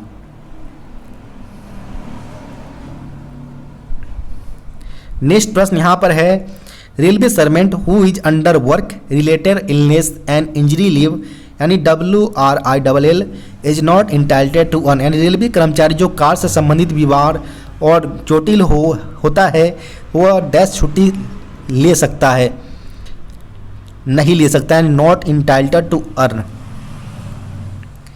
जब भी वो वर्क रिलेटेड इलनेस के तौर पर अगर लीव में हो तो उस दौरान कौन सी छुट्टी वह अर्न नहीं कर सकता है। तो जब भी अगर आप ड्यूटी के दौरान इंजर वगैरह होते हैं, उस दौरान अगर आप सिक में चल रहे हो तो उस कंडीशन में आप LAP या HLAP यानी लीव ऑन एवरेज पे और लीव ऑन हाफ एवरेज पे दोनों को आपके अकाउंट में नहीं क्रेडिट किया जाएगा, नहीं अर्न नहीं कर सकते आप। यहाँ पर आपका ऑप्शन नंबर C इसका सही उत्तर हो जाएगा। नेक्स्ट प्रश्न यहाँ पर है which of the following was not a reserve fund of Indian railway as in 2019 to 20, यानी 2019 से 2020 में निम्नलिखित में से कौन सा भारतीय रेलवे का रिजर्व फंड नहीं था। तो 19 और 20 के दौरान अगर बात करें तो रेवेन्यू रिजर्व फंड जो है वह भारतीय रेलवे का रिजर्व फंड के तौर पर उपयोग में नहीं लाया जा रहा था। तो यहाँ पर ऑप्शन नंबर C इसका सही उत्तर हो जाएगा। नेक्स्ट प्रश्न यहाँ पर है the purpose of auto darkening welding helmet is to protect the, यानी ऑटो डार्कनिंग वेल्डिंग हेलमेट का उद्देश्य डैश की रक्षा करना होता है। जो ऑटो डार्कनिंग वेल्डिंग जो हेलमेट होता है वो आइज को बचाता है फ्रॉम स्पार्क्स और अल्ट्रा वायलेट रेज से। तो यहाँ पर ऑप्शन नंबर B इसका सही उत्तर हो जाएगा। नेक्स्ट प्रश्न यहाँ पर है oxygen to acetylene ratio in case of oxidising flame is, यानी ऑक्सीडाइजिंग फ्लेम के मामले में ऑक्सीजन से एसिटिलीन अनुपात डैश होता है। तो यहाँ पर अगर बात करें ऑक्सीडाइजिंग फ्लेम के मामले में जो ऑक्सीजन से एसिटिलीन का जो रेशियो होता है वो 1.5:1 के रेशियो में होता है। तो यहाँ पर ऑप्शन नंबर की बात करें तो ऑप्शन नंबर A इसका सही उत्तर हो जाएगा। नेक्स्ट प्रश्न यहाँ पर है to detect minute crack in roller bearing dash is required, यानी रोलर बियरिंग में माइन्यूट दरार का पता लगाने के लिए किसका उपयोग किया जाता है। तो यहाँ पर ऑप्शन नंबर हो जाएगा बियरिंग में जो डिटेक्ट जो किया जाता है वो UST के टेस्ट की मदद से हम करते हैं, यानी अल्ट्रासोनिक टेस्ट की मदद से। तो यहाँ पर ऑप्शन नंबर C इसका सही उत्तर हो जाएगा। नेक्स्ट प्रश्न यहाँ पर है what type of roller bearing is fitted in ICF bogie wheel, यानी ICF बोगी में किस प्रकार के रोलर बियरिंग का प्रयोग किया जाता है। तो ICF की अगर बात करें तो इसके अंतर्गत double row self aligns spherical roller bearing का प्रयोग किया जाता है।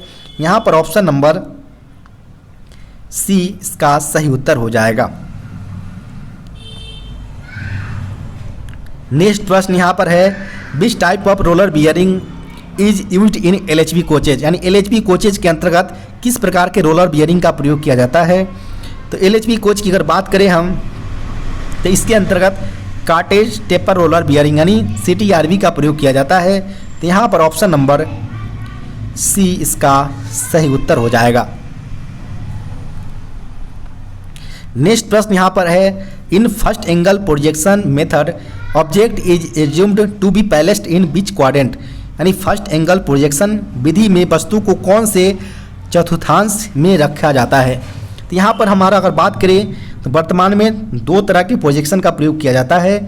एक फर्स्ट एंगल प्रोजेक्शन जो कि वर्तमान में इंडिया और जो यूरोपियन कंट्रीज वगैरह है वहाँ पर फर्स्ट एंगल प्रोजेक्शन का प्रयोग किया जाता है।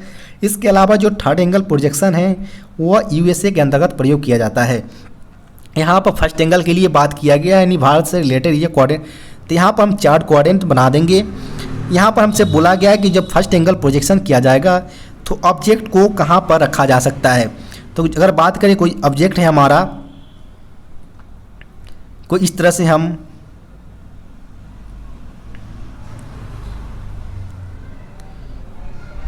कोई हॉलो सिलेंडर हम डाल दिए, तो हॉलो सिलेंडर के लिए जो हमारा ऑब्जेक्ट एक है उसको हम फर्स्ट क्वाड्रेंट में रख दिए। फर्स्ट एंगल प्रोजेक्शन हमारा यहाँ पर होगा, थर्ड एंगल प्रोजेक्शन हमारा नीचे बेसिस पे किया जाता है। तो यहाँ पर हमारा टॉप व्यू हो जाएगा, यहाँ पर हमारा फ्रंट व्यू, और ये हमारा साइड व्यू के तौर पर प्रयोग किया जाएगा। और जो ऑब्जेक्ट रखा जाता है वो बिटवीन ऑब्जर्वर और जो प्लेन होता है प्रोजेक्शन जिस पर हम प्रोजेक्ट करते हैं, और ये हमारा ऑब्जर्वर हो गया, उस दोनों के बीच में इस ऑब्जेक्ट को पुट किया जाता है और फर्स्ट क्वाड्रेंट के अंतर्गत रखा जाता है। जिसका जो यहाँ पर फ्रंट व्यू बनेगा वो हमारा इस तरह से बनेगा, टॉप व्यू जो बनेगा वो हमारा इस तरह से बनेगा, और साइड व्यू जो हमारा बनेगा वो भी हमारा एक रेक्टेंगुलर फॉर्म में ही बनेगा, और जो हमारा टॉप व्यू बनेगा वो सर्किल के रूप में बनेगा। इस प्रकार आप इस अलग अलग रूप में इसको फॉर्मेशन कर सकते हैं। यहाँ पर आपका उत्तर जो फर्स्ट एंगल प्रोजेक्शन किया जाएगा उस दौरान जो ऑब्जेक्ट रखा जाएगा, रिज्यूम किया जाएगा, वो फर्स्ट क्वाड्रेंट में ही किया जाएगा। तो यहाँ पर आपका उत्तर option number A first quadrant इसका सही उत्तर होगा। नेक्स्ट प्रश्न जो है, the most frequent reason for train parting on EAR coupler is the failure of, यानी EAR कपलर वाली ट्रेन की पार्टिंग की सबसे ज़्यादा कारण डैश की असफलता होता है। तो इसके अगर बात करें हम, जो मेनली रीजन होता है EAR कपलर की फेलियर होने का ट्रेन पार्टिंग के अंतर्गत, वो नक्कल का होता है। यानी जब भी हमारा जो लॉकिंग होता है, लॉकिंग डिवाइस जो हम जिसको लॉकिंग पीस बोलते हैं, और प्रॉपर रूप से नहीं बैठा हो, तो यहाँ पर जो हमारा जो कपलर बॉडी होता है और टॉगल के बीच जो हमारा क्लियरेंस रखा जाता है वो 19 to 25 mm का हमारा क्लियरेंस देखना पड़ता है कपलर बॉडी और टॉगल के बीच, जिससे हम यह सिक्योरिटी मिल जाता है कि हमारा प्रॉपर तरीके से लॉकिंग पीस बैठा हुआ है और हमारा जो अनकपल के चांस नहीं है। लेकिन यहाँ पर जो फेलियर का चांस बनता है वो नकल जो ब्रोकेज वगैरह होता है वो हमारा मेनली फेलियर का कारण बन सकता है। तो यहाँ पर हमारा ऑप्शन नंबर ए इसका सही उत्तर होगा। नेक्स्ट प्रश्न यहाँ पर बात करें, which is the most important condition for coupling of two coaches, यानी दो कोचेज की कपलिंग के लिए सबसे महत्वपूर्ण कंडीशन जो रखे गए हैं वो कौन सा होना चाहिए। तो इसमें अगर शर्त की अगर बात करें तो पहला शर्त है कि both coupler should be in alignment, यानी दोनों कपलर को सीधे में रखना होना चाहिए। और सेकेंड कंडीशन है कि both coupler must be with in the collecting range, यानी जो एक रेंज होता है दोनों कपलर की वो दोनों रेंज के बीच होना चाहिए और सीधे कंडीशन में होना चाहिए। ये दोनों कंडीशन फुलफिल करता है तब हम कोचेज को कपलिंग करने में सक्षम हो पाएंगे। तो यहाँ पर हम बात करिए तो option number C both A and B इसका सही उत्तर हो जाएगा।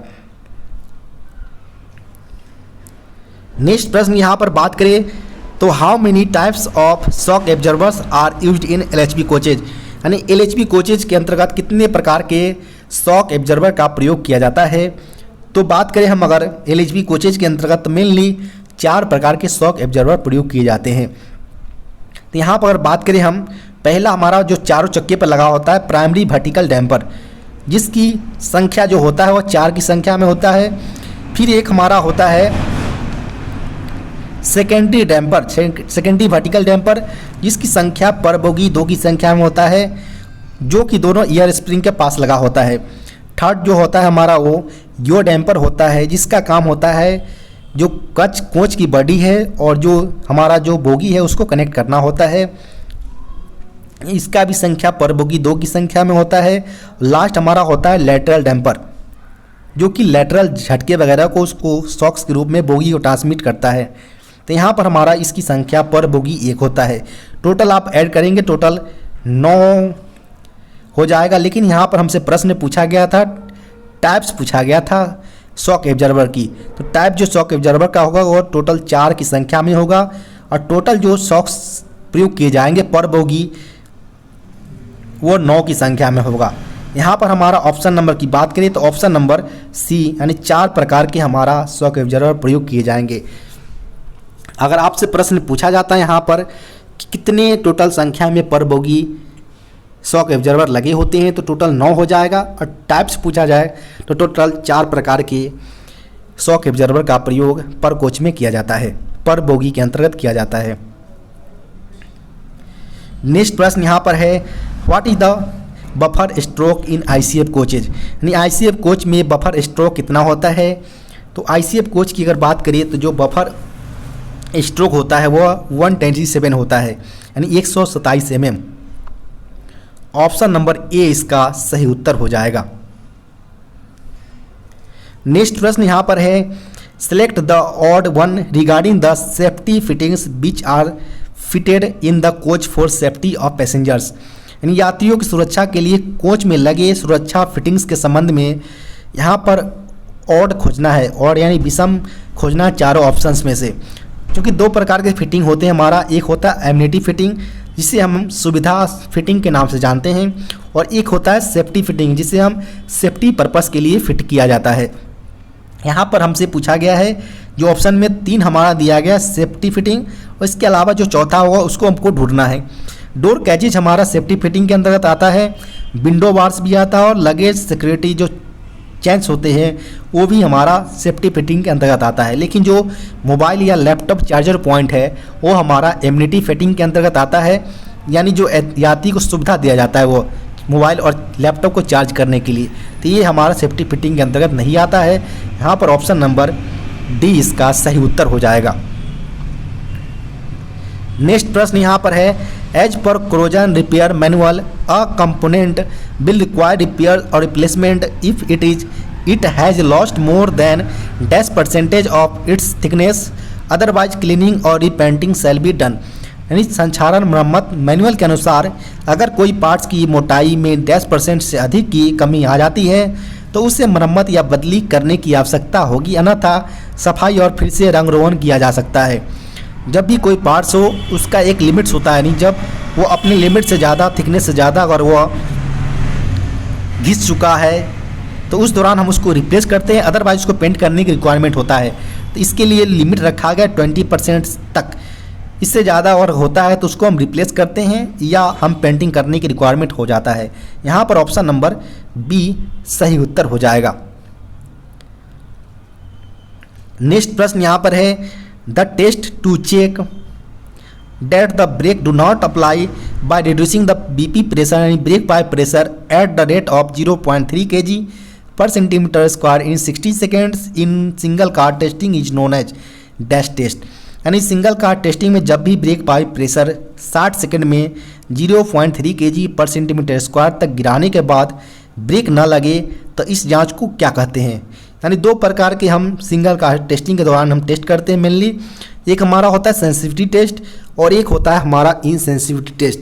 यह किया जाता है डीबी हमारा सेंस कर रहा है ब्रेक के लिए या नहीं कर रहा है, इसको जांच करने के लिए हम करते हैं। हमारा अगर बात करें यहाँ पर पूछा गया है हमसे 0.3 kg का प्रेशर ड्रॉप किया जा रहा है 60 सेकेंड तक, फिर भी ब्रेक अप्लाई नहीं हो रहा है, तो इसको हम इस टेस्ट को हम इनसेंसिटिविटी टेस्ट करेंगे, यानी ऑप्शन नंबर हमारा बी सही उत्तर हो जाएगा, जिस दौरान हमारा गाड़ी में ब्रेक नहीं लगना चाहिए। इसके अलावा जो हमारा सेंसिटिविटी टेस्ट होता है इसमें हमारा 0.6 kg पर सेंटीमीटर स्क्वायर का प्रेशर 6 सेकेंड तक गिरा जाता है, जिसमें हमारा ब्रेक अप्लाई होना चाहिए। नेक्स्ट प्रश्न यहाँ पर है, in bogie mounted air brake systems number of brake cylinders are in per coaches are, यानी bogie mounted air brake system के एक कोच में डैश ब्रेक सिलेंडर का उपयोग किया जाता है। यहाँ पर bogie mounted air brake system की बात की गई है और पर कोच यानी कोच के रिगार्डिंग बात किया गया है। तो यहाँ पर हमारा वर्तमान में ICF ही है जहाँ पर हमारा बोगी माउंटेड ब्रेक सिस्टम का प्रयोग किया जाता है, जिसके अंतर्गत हमारा पर बोगी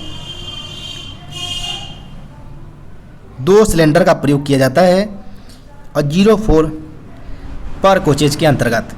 यहाँ पर कोच पूछा गया है तो हमारा उत्तर 4 की संख्या में हो जाएगा, ऑप्शन नंबर डी इसका सही उत्तर होगा। नेक्स्ट प्रश्न है, thickness of new LHV brake pad is, नए LHV ब्रेक पैड की मोटाई डैश mm है। नए ब्रेक पैड की अगर बात करें तो इसकी थिकनेस जो होता है वह 35 mm होता है। यानी यहाँ पर ऑप्शन नंबर सी इसका सही उत्तर हो जाएगा। नेक्स्ट प्रश्न यहाँ पर है, drop in break pipe pressure in application stage of minimum reduction of A9 valve is dash kg पर सेंटीमीटर स्क्वायर। A9 वाल्व के मिनिमम रिडक्शन के एप्लीकेशन स्टेज में ब्रेक पाइप प्रेशर में डैश kg पर सेंटीमीटर स्क्वायर की गिरावट होती है। तो यहाँ पर जो अभी हम A9 वाल्व से करते हैं तो इस दौरान हमारा service application, full service application, emergency application और मिनिमम रिडक्शन जो होता है वो अलग अलग प्रेशर के ड्रॉप के अनुसार डिवाइड होता है। यहाँ पर हमसे पूछा गया मिनिमम रिडक्शन, तो मिनिमम रिडक्शन के अंतर्गत हम 0.5 से लेकर 0.8 kg का प्रेशर हम A9 वाल्व से ड्रॉप करते हैं। तो यहाँ पर ऑप्शन नंबर हमारा सी सही उत्तर हो जाएगा।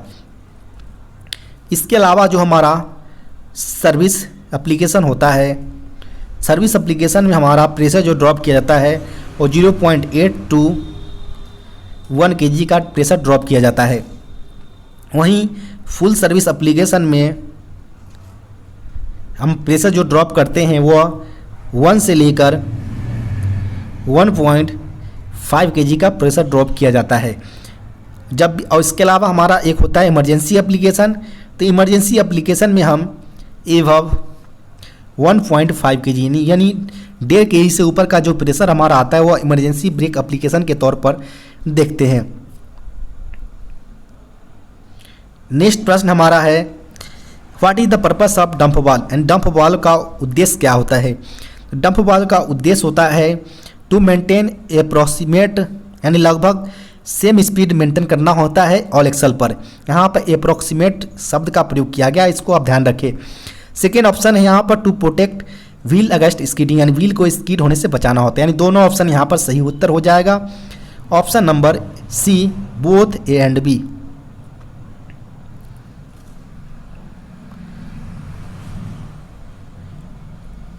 नेक्स्ट प्रश्न यहाँ पर ब्रेक एक्सीलेटर एक्चुएट ड्यूरिंग यानी ब्रेक एक्सीलेटर डैश के दौरान कार्य करता है। तो ब्रेक एक्सीलेटर जो है वह एक्चुएट होता है इमरजेंसी ब्रेक एप्लीकेशन के दौरान, जो कि कनेक्ट होता है ब्रेक पाइप से। यहाँ पर ऑप्शन नंबर की अगर बात करें तो ऑप्शन नंबर बी इसका सही उत्तर हो जाएगा। नेक्स्ट प्रश्न यहाँ पर है, what is the purpose of speed sensor यानी स्पीड सेंसर का उद्देश्य क्या होता है। तो स्पीड सेंसर का काम होता है to compute the revolutions of each axle यानी जो प्रत्येक एक्सल पर जो रिवोल्यूशंस होते हैं उसको कंप्यूट करना होता है। तो यहाँ पर ऑप्शन नंबर ए इसका सही उत्तर हो जाएगा। प्रत्येक एक्सल पर होने वाले रिवोल्यूशन यानी चक्कर की गणना करना होता है स्पीड सेंसर का काम, जिसको वह माइक्रो प्रोसेसर को भेजता है और इस प्रकार डिसाइड होता है कि कौन से एक्सल कम स्पीड से रन कर रहा है और कौन से ज़्यादा स्पीड से रन कर रहा है, जिसके बाद हमारा डंप वाल्व एक्चुएट होता है और अपना काम करता है। नेक्स्ट प्रश्न है, size of choke provided in emergency brake valve is dash mm यानी आपातकालीन ब्रेक वाल्व में दिए गए चोक आकार डैश mm होता है। तो चोक की अगर बात करें तो इसके अंतर्गत कोई भी चोक प्रोवाइड नहीं करवाया जाता है। यहाँ पर ऑप्शन नंबर डी इसका सही उत्तर हो जाएगा। नेक्स्ट प्रश्न यहाँ पर है, maximum brake cylinder pressure in LHB coaches is dash kg पर सेंटीमीटर स्क्वायर। LHB कोचों में अधिकतम ब्रेक सिलेंडर प्रेशर कितना kg का होता है। तो यहाँ पर इस LHB कोचेज की बात की गई है। तो LHB कोचेज के अंतर्गत जो मैक्सिमम ब्रेक सिलेंडर प्रेशर होता है वो 3.0 प्लस माइनस 0.1 kg का प्रेशर होता है, जो कि मैक्सिमम स्तर पर होता है। यहाँ पर ऑप्शन नंबर ए इसका सही उत्तर हो जाएगा। नेक्स्ट प्रश्न यहाँ पर है, torque required for brake caliper mounting bolt is dash mm newton metre यानी LHB कोचों में ब्रेक कैलिपर माउंटिंग बोल्ट के लिए आवश्यक टॉर्क डैश न्यूटन मीटर होता है। तो जो भी न्यूटन मीटर प्रयोग किया जाता है ब्रेक कैलिपर माउंटिंग बोल्ट के लिए वो 170 न्यूटन मीटर होता है। यहाँ पर ऑप्शन नंबर ए इसका सही उत्तर हो जाएगा। नेक्स्ट प्रश्न यहाँ पर है, the bed of the ICF coach is transferred through dash towards the bogie, यानी ICF कोच का वजन डैश से बोगी तक ट्रांसफ़र किया जाता है, तो वह साइड मिरर के माध्यम से किया जाता है। कोच की जो बेड होता है वह बोगी पर। यहाँ पर ऑप्शन नंबर ए इसका सही उत्तर हो जाएगा, थ्रू साइड मिरर। नेक्स्ट प्रश्न यहाँ पर है, इन ICF coaches the centre pivot pin joint the body with the bogie and transmits the dash forces on the bogie, यानी ICF कोचों में centre pivot pin body coach की बोगी के साथ जो जोड़ता है, बोगियों पर डैश बल को पहुंचाता है। तो ICF कोचेज के अंतर्गत जो सेंटर पिवेट होता है, जो पिन के साथ ज्वाइन होता है, वो ब्रेकिंग जब की जाती है तो उस दौरान वो ट्रैक्टिव और ब्रेकिंग जो फोर्सेस होता है वो दोनों को बोगी पर ट्रांसमिट करता है। तो यहाँ पर अगर बात करें तो option number C both A and B इसका सही उत्तर हो जाएगा। नेक्स्ट प्रश्न यहाँ पर है, the standard thickness of compensating rings is dash mm, compensating rings की मानक मोटाई कितने mm की होती है। तो कंपनसेटिंग रिंग की अगर बात करें तो यह इसकी जो थिकनेस होता है वह 6 mm का होता है। यहाँ पर ऑप्शन नंबर सी इसका सही उत्तर होगा। नेक्स्ट प्रश्न है यहाँ पर, वेल्ड स्पाटर रिफर्स टू, यानी जो वेल्ड स्पैटर होता है वह डैश को संदर्भित करता है। तो वेल्ड स्पैटर एक प्रकार का वेल्डिंग डिफेक्ट्स है जो कि होता है काफ़ी हाई वेल्डिंग करेंट्स के कारण होता है। तो यहाँ पर ऑप्शन नंबर की अगर बात करें तो ऑप्शन नंबर डी इसका सही उत्तर हो जाएगा, यानी वेल्ड स्पैटर एक वेल्डिंग डिफेक्ट्स है। नेक्स्ट प्रश्न यहाँ पर है, in conversion of LS3 coaches into LS5 coaches existing coil springs are replaced by dash kilo newton air spring, यानी LS3 कोचों को LS5 कोचों में बदलने के प्रक्रिया के लिए मौजूदा कॉइल स्प्रिंग को dash kilo newton air spring से बदला जाता है। तो जो भी पुराने हमारे कोचेज थे LS3 टाइप्स, जो कि LHB non AC EOG type से सेकेंड क्लास की, वो हम उसको LS3 के नाम से जानते हैं, वो कॉइल स्प्रिंग के साथ फिटेड थे। जिसको LS5 यानी नॉन AC जनरल क्लास जो सेकेंड क्लास होता है उसको एयर स्प्रिंग के साथ फिट किया गया है। और यहाँ पर पूछा गया कि जो ट्रांसफॉर्म किया गया है एयर स्प्रिंग के साथ वो कितने किलो न्यूटन एयर स्प्रिंग के साथ कन्वर्ट किया गया है। तो यहाँ पर जो यूज किया गया एयर स्प्रिंग को वो 140 किलो न्यूटन एयर स्प्रिंग के साथ रिप्लेस किया गया है कॉइल स्प्रिंग को। तो यहाँ पर ऑप्शन नंबर बी इसका सही उत्तर हो जाएगा।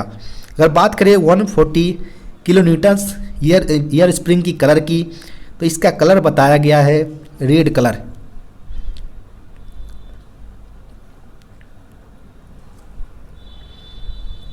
नेक्स्ट प्रश्न यहाँ पर है, कलर स्प्रिंग ऑफ उत्कृष्ट कोचेज इज, यानी उत्कृष्ट कोच की रंग योजना कौन सा है। तो जो कलर स्कीम लाया गया है उत्कृष्ट कोचेज के लिए वह बेगी एंड मैरून कलर लाया गया है। यहाँ पर ऑप्शन नंबर की अगर बात करें तो ऑप्शन नंबर डी इसका सही उत्तर हो जाएगा, none of the above.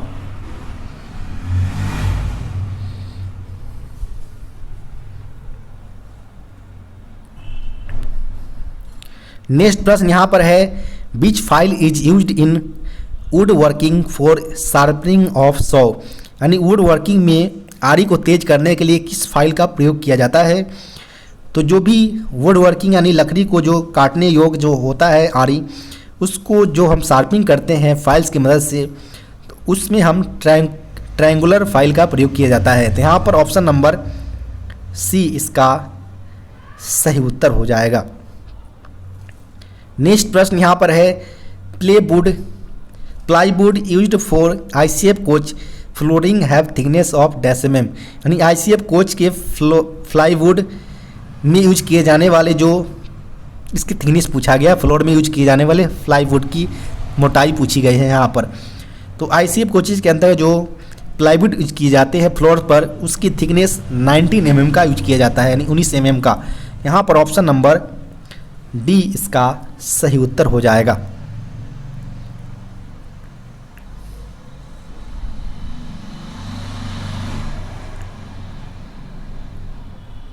Next जो प्रश्न पूछे गए हैं, as per RDSO guidelines for corrosion repair in LHP design coaches dash paint is applied to prevent the corrosion. RDSO की प्रस्तुत LHP डिजाइन कोचों में जंग मरम्मत मैनुअल अनुसार जंग को रोकने के लिए डैश पेंट लगाया जाता है। तो इसमें पोलोयूरेथीन पेंट्स का प्रयोग किया जाता है, यानी PU पेंट्स का। तो यहाँ पर ऑप्शन नंबर बी सही उत्तर होगा।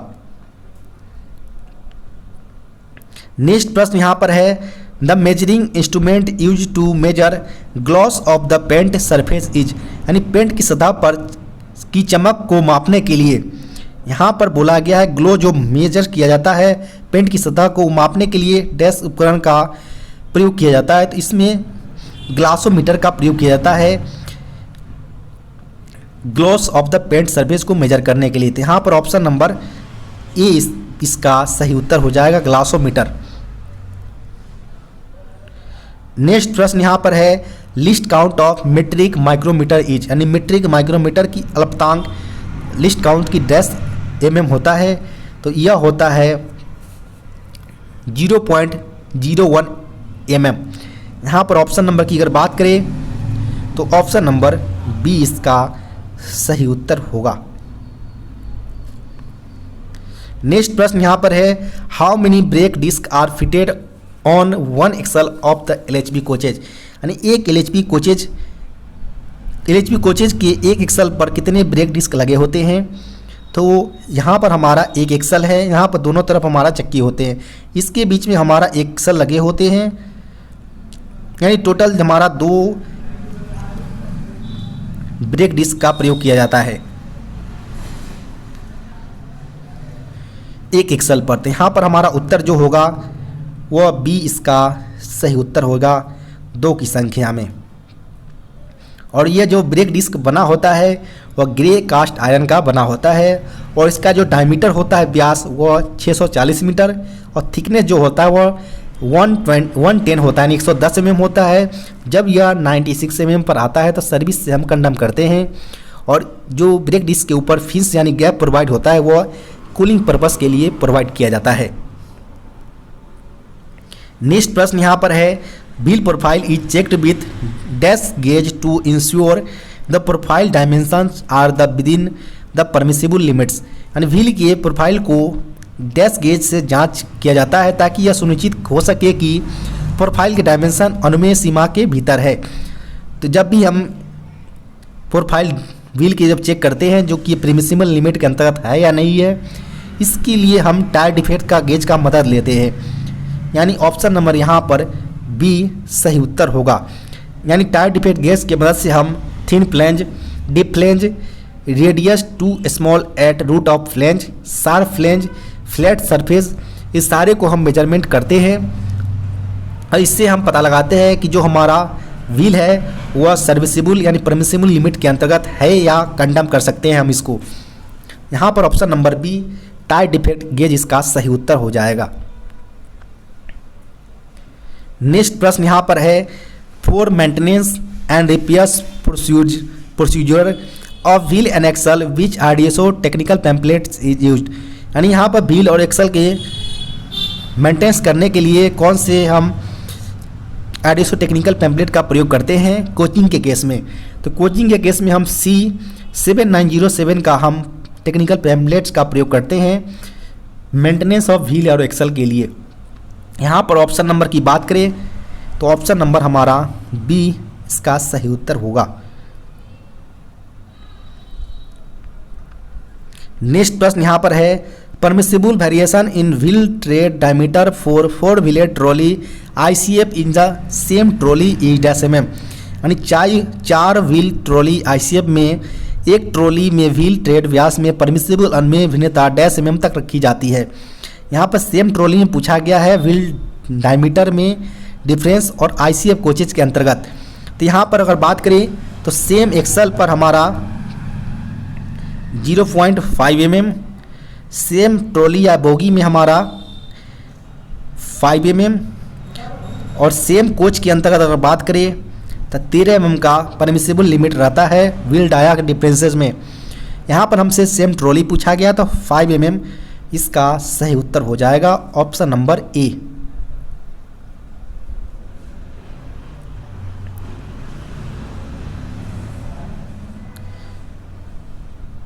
नेक्स्ट प्रश्न यहाँ पर है what is the कंडमिंग limit of LHB wheel diameters of having wave thickness 17 + 3 - 0 mm। यानी LHB कोच व्हील की व्यास कितना होना चाहिए होने पर उसे नाकाम किया जाता है जिसका वेव की मोटाई 17 + 3 - 0 mm होता है। तो मेनली हमारा दो तरह की वेव थिकनेस वाले व्हील होते हैं। इसमें हम अगर पहले की अगर बात करें तो पहले हमारा 14 + 3 - 0 mm का होता है, जिसका जो व्हील डाया जब हम व्हील को कंडम करते हैं इसके लिए 855 mm रखा गया है।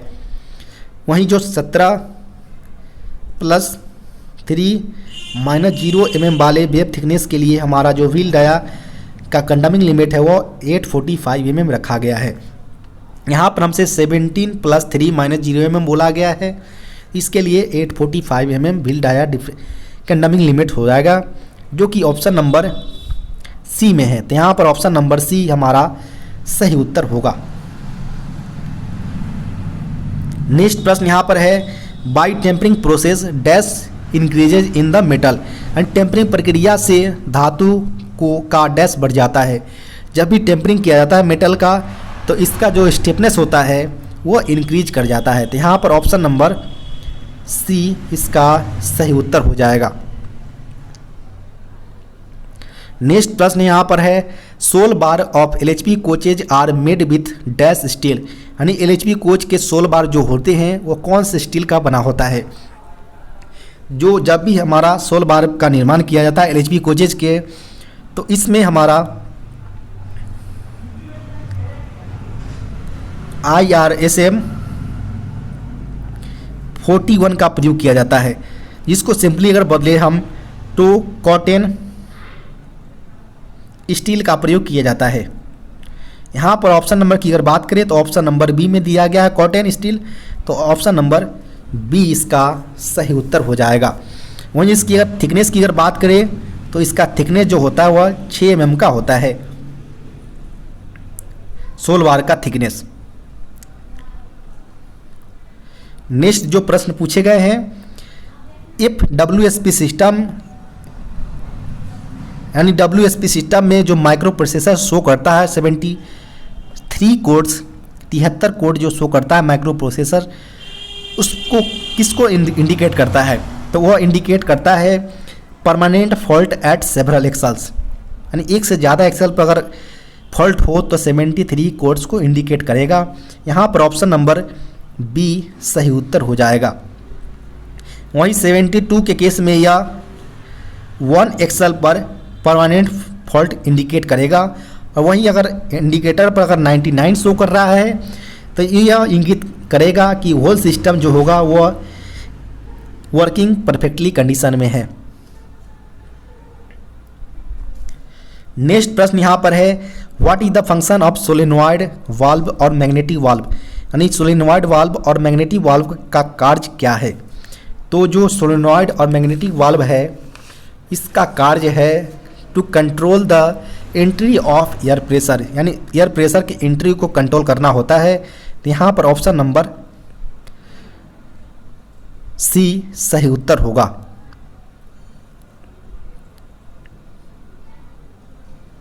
नेक्स्ट प्रश्न यहाँ पर है what is the transportation code of second class fitted with self generating electrical equipment. यानी सेल्फ जनरेटिंग विद्युतीय उपकरण के साथ लगे द्वितीय श्रेणी का परिवहन कोड क्या होगा।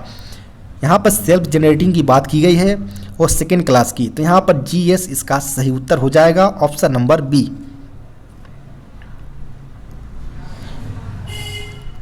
नेक्स्ट प्रश्न यहाँ पर है SS3 यानी soft schedule 3 schedule of LHB coaches is done after dash. यानी LHB कोचों का SS3 शेड्यूल डैश के बाद किया जाता है। मेनली जो LHB कोचेज का 3 शेड्यूल्स किया जाता है SS1 यानी सॉफ्ट स्तर पर, SS2 और SS3। SS3 का यहाँ पर बात की गई है तो SS3 जो किया जाता है वह 6 ईयर्स या 24 लाख किलोमीटर अर्नेड बीच एवर अर्ली, यानी जो भी पहले हो उस कंडीशन में करते हैं। तो यहाँ पर ऑप्शन नंबर की बात करें तो ऑप्शन नंबर डी इसका सही उत्तर हो जाएगा। वहीं अगर बात करें हम SS1 की, तो SS1 18 मंथ्स या 6 लाख किलोमीटर जो भी पहले हो हम वहाँ पर करेंगे। SS2 3 इयर्स या 12 लाख किलोमीटर जो भी पहले हो उस बेसिस पर सब शेड्यूल 2 किया जाता है। नेक्स्ट प्रश्न यहाँ पर है, what is the name of the shock absorber connected between bogie और body of in LHB coaches. LHB coaches के अंतर्गत जो बोगी और बॉडी के बीच जो कनेक्शन होता है उसको हम किस नाम से जानते हैं, तो उसको हम यो डैम्पर के नाम से जानते हैं। यहाँ पर ऑप्शन नंबर सी सही उत्तर हो जाएगा। इसकी संख्या की अगर बात करें तो इसकी संख्या 04 की संख्या में होता है पर कोचेज में, और 02 की संख्या में होता है पर बोगी में।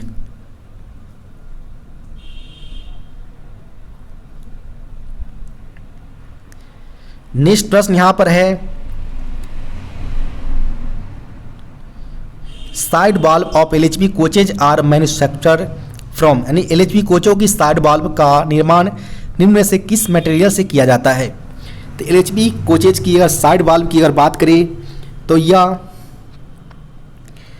फेरेटिक स्टील यानी SS409M के प्रयोग से किया जाता है। तो यहाँ पर ऑप्शन नंबर की बात करें तो ऑप्शन नंबर सी इसका सही उत्तर हो जाएगा।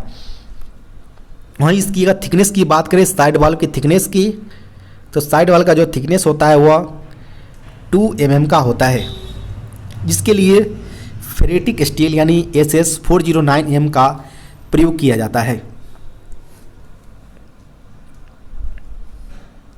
नेक्स्ट प्रश्न यहाँ पर है, इन LHB कोचेज, यहाँ पे LGB कोच नहीं होगा, LHB कोचेज होगा।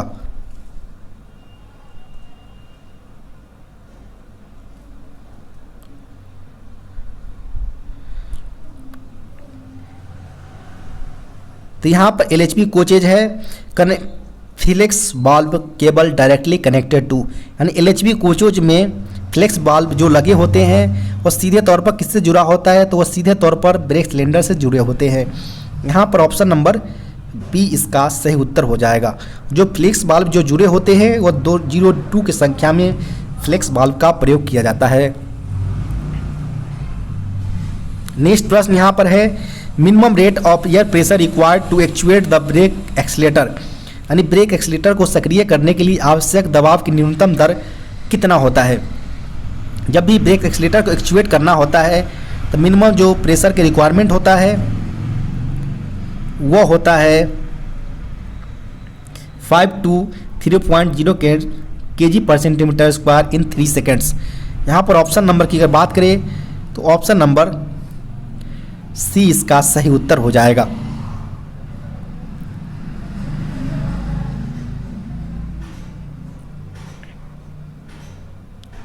नेक्स्ट प्रश्न यहाँ पर है, what is the limit of air gap between sensor and phonic wheel, यानी फोनिक व्हील और सेंसर के बीच की जो एयर गैप होता है वो कितना रखा जाता है, तो वह रखा जाता है 0.9 से लेकर 1.4 mm के बीच। ऑप्शन नंबर यहाँ पर सी सही उत्तर होगा। नेक्स्ट प्रश्न यहाँ पर है, what is the diameter of brake disc in mm, यानी ब्रेक डिस्क का यहाँ पर व्यास पूछा गया है, तो ब्रेक डिस्क का व्यास होता है 640 mm। यहाँ पर ऑप्शन नंबर बी सही उत्तर होगा। नेक्स्ट प्रश्न है, the tensile stroke of CBC का टेंसाइल स्ट्रोक पूछा गया है। तो टेंसाइल स्ट्रोक होता है 53 to 58 mm के बीच होता है। यहाँ पर ऑप्शन नंबर ए इसका सही उत्तर हो जाएगा। वहीं अगर आपसे मैक्सिमम बफिंग स्ट्रोक पूछा जाता तो यह 80 mm होता। नेक्स्ट प्रश्न यहाँ पर है, which part is not used in ICF trolley, यानी ICF ट्रॉली में किस भाग का उपयोग नहीं किया जाता है, तो यह ड्रैग लिंक हमारा ICF कोचेज के अंतर्गत कोई पार्ट्स नहीं होता है। यहाँ पर ऑप्शन नंबर डी इसका सही उत्तर हो जाएगा।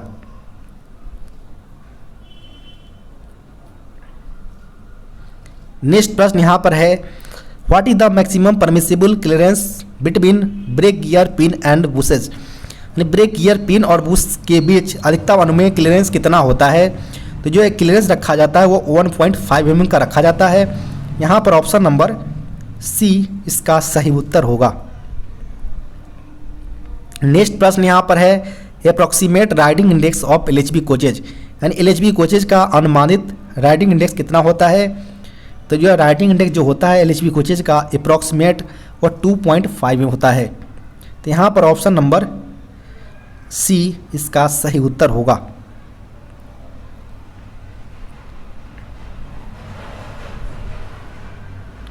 नेक्स्ट प्रश्न जो पूछे गए हैं, the brake disc fitted on axle same axle of LHB coaches at the distance of, यानी LHB कोचेज में एक ही एक्सल पर ब्रेक डिस्क, जो दो ब्रेक डिस्क लगे होते हैं एक एक्सल पर, और दोनों ब्रेक डिस्क के बीच डिस्टेंस यहाँ पर पूछा गया है कितने mm पर लगा होता है।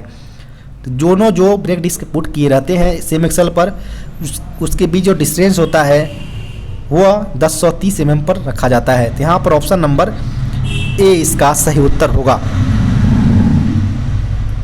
नेक्स्ट जो प्रश्न है, the purpose of pressure switch which is provided on brake control panel is to, यानी ब्रेक कंट्रोल पैनल पर लगे प्रेशर स्विच का उद्देश्य क्या होता है। जो प्रेशर स्विच लगा होता है कंट्रोल पैनल पर, ब्रेक कंट्रोल पैनल पर, उसका काम होता है एंटी स्किड सिस्टम जो कि WSP का है उसको एक्चुएट करना होता है जब भी व्हील हमारा स्किड हो।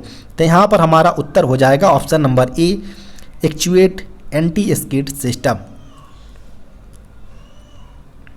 नेक्स्ट प्रश्न जो पूछा गया है, year spring working pressure in LHB coaches is dash kg पर सेंटीमीटर स्क्वायर, यानी LHB कोचेज में year spring working pressure dash kg पर सेंटीमीटर स्क्वायर होता है। तो यह प्रेशर जो होता है वह 6 kg पर सेंटीमीटर स्क्वायर का होता है। यहाँ पर ऑप्शन नंबर ए सही उत्तर होगा। नेक्स्ट जो प्रश्न पूछे गए हैं, the recommended colour code for secondary inner spring for AC3 coaches, यानी जो AC3 टीयर कोचेज के लिए सेकेंडरी इनर स्प्रिंग के लिए अनुशंसित रंग कोड कौन सा होगा। यहाँ पर inner spring AC3 tyre coaches के लिए इनर स्प्रिंग के लिए पूछा गया है, सेकेंडरी स्प्रिंग के लिए। इसके लिए जो कलर कोड रखा गया है वो रखा गया ग्रीन। यहाँ पर ऑप्शन नंबर ए इसका सही उत्तर होगा। नेक्स्ट प्रश्न जो पूछे गए हैं, what is the colour code of air spring capacity 120 kilo Newton, यानी 120 किलो न्यूटन की क्षमता वाले एयर स्प्रिंग का रंग कोड कौन सा होता है। तो मेनली 4 टाइप्स के किलो न्यूटन वाले एयर स्प्रिंग का प्रयोग किया जा रहा है वर्तमान में। पहला है हमारा 120 किलो न्यूटन, सेकेंड हमारा है 140, थर्ड है हमारा 160 और फोर्थ हमारा है 180 किलो न्यूटन वाले एयर स्प्रिंग का प्रयोग किया जा रहा है। 120 की अगर बात करें तो इसमें हमारा लाइट ग्रीन का प्रयोग किया जाता है। उसके अलावा अगर बात करें 140 किलो न्यूटन एयर स्प्रिंग के लिए रेड कलर का प्रयोग किया जाता है एयर स्प्रिंग में। वहीं 160 किलो न्यूटन एयर स्प्रिंग की कलर कोड की अगर बात करें तो इसमें स्काई ब्लू। वहीं अगर बात करें 180 किलो न्यूटन वाले एयर स्प्रिंग की तो इसमें ग्रे कलर का प्रयोग किया जाता है। तो यहाँ पर हमसे प्रश्न में पूछा गया था 120 यानी 120 किलो न्यूटन वाले एयर स्प्रिंग कैपेसिटी के कलर कोड, तो वो हमारा लाइट ग्रीन हो जाएगा। यहाँ पर ऑप्शन नंबर की बात करें तो ऑप्शन नंबर ए इसका सही उत्तर होगा। नेक्स्ट प्रश्न जो पूछे गए हैं, the capacity of auxiliary reservoir used for air spring in LHB coach is dash litre, यानी LHB कोचेज में एयर स्प्रिंग के लिए लगने वाले ऑक्सिलरी रिजर्वायर की क्षमता डैश लीटर होता है। यहाँ पर LHB कोचेज के लिए बात की गई है और एयर स्प्रिंग के लिए जो अलग से ऑक्सिलरी रिजर्वायर लगा रहता है बैकअप के लिए एयर स्प्रिंग के फेलियर होने के एयर स्प्रिंग के लिए, तो उस कंडीशन में इसका जो कैपेसिटी है वह 60 लीटर का होता है। यहाँ पर ऑप्शन नंबर डी इसका सही उत्तर हो जाएगा। नेक्स्ट 10 प्रश्न ऑफिशियल लैंग्वेज यानी राजभाषा से पूछे गए हैं। इसका पहला प्रश्न है which Indian states has the highest number of the Hindi speakers. किस भारतीय राज्य में हिंदी बोलने वालों की संख्या सबसे अधिक है। जिसमें हाईएस्ट हिंदी स्पोकन स्टेट्स है, इसमें पहला नंबर पर जो आता है वह यूपी का नंबर आता है, यानी उत्तर प्रदेश का। यहाँ पर ऑप्शन नंबर बी सही उत्तर हो जाएगा। नेक्स्ट पर जो प्रश्न है which of the following states fall under A reason.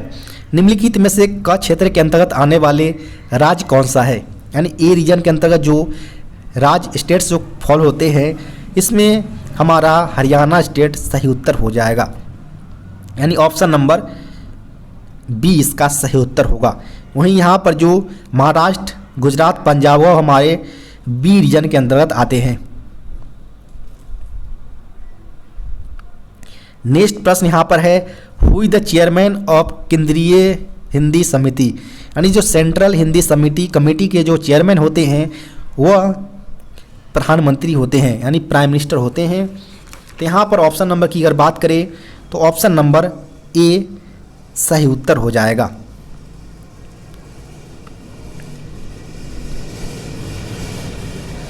Next प्रश्न की अगर बात करें हम यहाँ पर तो in which state of India does the Rajbhasha rules not apply. यहाँ पर नॉट अप्लाई की बात की गई है कि भारत के किस राज्य में राजभाषा नियम लागू नहीं है। तो राज्य हमारा जो तमिलनाडु है वहाँ पर हमारा ऑफिशियल लैंग्वेज रूल्स अप्लाई नहीं होता है। ऑप्शन नंबर डी सी इसका सही उत्तर होगा, तमिलनाडु। नेक्स्ट प्रश्न यहाँ पर है when is world Hindi day celebrated, यानी विश्व हिंदी दिवस कब मनाया जाता है। तो यह प्रत्येक वर्ष 10 जनवरी को मनाया जाता है। यहाँ पर ऑप्शन नंबर डी इसका सही उत्तर होगा। वहीं 14 सितंबर को हमारा नेशनल यानी राष्ट्रीय हिंदी दिवस मनाया जाता है 14 सितंबर को, जबकि वर्ल्ड हिंदी दिवस 10 जनवरी को मनाया जाता है। नेक्स्ट प्रश्न यहाँ पर है who is the chief official language officer of western railway at present, यानी वर्तमान में भारतीय रेलवे के मुख्य राजभाषा अधिकारी कौन सा है, पश्चिम रेलवे का। चूँकि अब यहाँ पर प्रश्न को घुमाकर पूछ लिया गया है। पहले प्रश्न पूछा जाता था कि डिविजनल स्तर पर जो मुख्य जो राजभाषा अधिकारी कौन होंगे, तो डीआरएम होते थे, और जोनल स्तर पर हमारा जीएम होता था। यहाँ पर वेस्टर्न रेलवे एक जोन है और जोन के लिए चीफ ऑफिशियल लैंग्वेज जो होगा वह जनरल मैनेजर खोज होगा। यहाँ पर हमारा option number a general manager यानी महाप्रबंधक इसका सही उत्तर हो जाएगा। नेक्स्ट प्रश्न यहाँ पर है how many sections are there in the official language act 1963। राजभाषा अधिनियम 1963 में कितने सेक्शंस अभी वर्तमान में हैं। तो इसके अंतर्गत टोटल 9 सेक्शन 9 धाराओं का प्रावधान किया गया है। ऑप्शन नंबर यहाँ पर सी सही उत्तर होगा। ऑफिशियल लैंग्वेज एक्ट 1963 को पास किया गया था 10 मई 1963 के अंतर्गत, और इसका संशोधन जो किया गया था अमेंडमेंट वो 1967 यानी 1967 के अंतर्गत किए गए थे। नेक्स्ट प्रश्न जो पूछे गए हैं how much is the first prize in the rail वृत्तांत पुरस्कार योजना being run by the railway board. Railway board द्वारा चलाई जाने वाली रेल वृत्तांत पुरस्कार योजना में प्रथम पुरस्कार कितने रुपए का है। यानी जो भी रेल वृत्तांत पुरस्कार रन किए जा रहे हैं रेलवे बोर्ड द्वारा, फर्स्ट प्राइज यहाँ पर कितने रुपए का वो यहाँ पर पूछे गए हैं। तो रेलवे वृत्तांत पुरस्कार आम लोगों और रेल कर्मियों दोनों को दिया जाता है। रेल यात्रा संबंधी अनुभव के आधार पर जो बेहतर अनुभव अपना साझा करते हैं उसमें जो प्रथम स्थान प्राप्त करते हैं उसको, और इसमें टोटल मिलने 3 अवार्ड दिए जाते हैं, फर्स्ट प्राइज, सेकेंड प्राइज और थर्ड प्राइज के तौर पर। यहाँ पर फर्स्ट प्राइज के तौर पर पूछा गया कि कितना अवार्ड दिया जाता है। इसमें कैश अवार्ड के रूप में दिया जाता है 10,000 रुपये पहले रैंक वाले को दिए जाते हैं। तो यहाँ पर ऑप्शन नंबर की बात करें तो ऑप्शन नंबर ए इसका सही उत्तर हो जाएगा। वहीं सेकेंड प्लेस में आने वाले को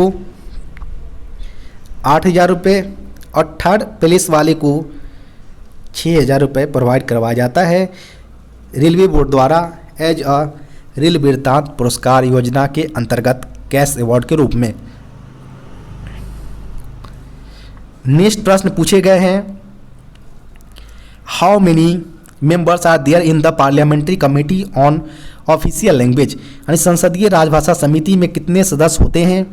तो संसदीय राजभाषा समिति की अगर बात करें जिसमें टोटल मेंबर पूछे गए हैं, तो टोटल मेंबर जो होते हैं वो 30 की संख्या में होते हैं। यहाँ पर ऑप्शन नंबर सी सही उत्तर होगा। इसमें जो 20 मेंबर्स होते हैं वो लोकसभा से होते हैं और 10 मेंबर जो होते हैं वो राज्यसभा से होते हैं। और इसके जो चेयरमैन संसदीय राजभाषा समिति के जो अध्यक्ष होते हैं वो सेंट्रल होम मिनिस्टर होते हैं, यानी केंद्रीय गृह मंत्री होते हैं। नेक्स्ट प्रश्न जो पूछे गए हैं और लास्ट प्रश्न जिसको बोलेंगे, in which article of the constitution there is a provision regarding the official language of the states, यानी संविधान के किस अनुच्छेद में राज्यों की राजभाषा के संबंध में प्रावधान किया गया है। यहाँ पर स्टेट्स के ऑफिशियल लैंग्वेज के लिए पूछा गया है प्रावधान के लिए, जिसके लिए आर्टिकल जो रखा गया है वो 345 रखे गए हैं, यानी 345, यानी ऑप्शन नंबर यहाँ पर सी सही उत्तर हो जाएगा।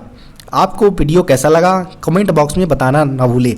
साथ ही साथ आपको वीडियो अच्छा लगा हो तो वीडियो को लाइक, चैनल को सब्सक्राइब, साथ ही साथ अपने साथी के साथ वीडियो शेयर करें ताकि उनको भी ज्ञान सहायता हो सके।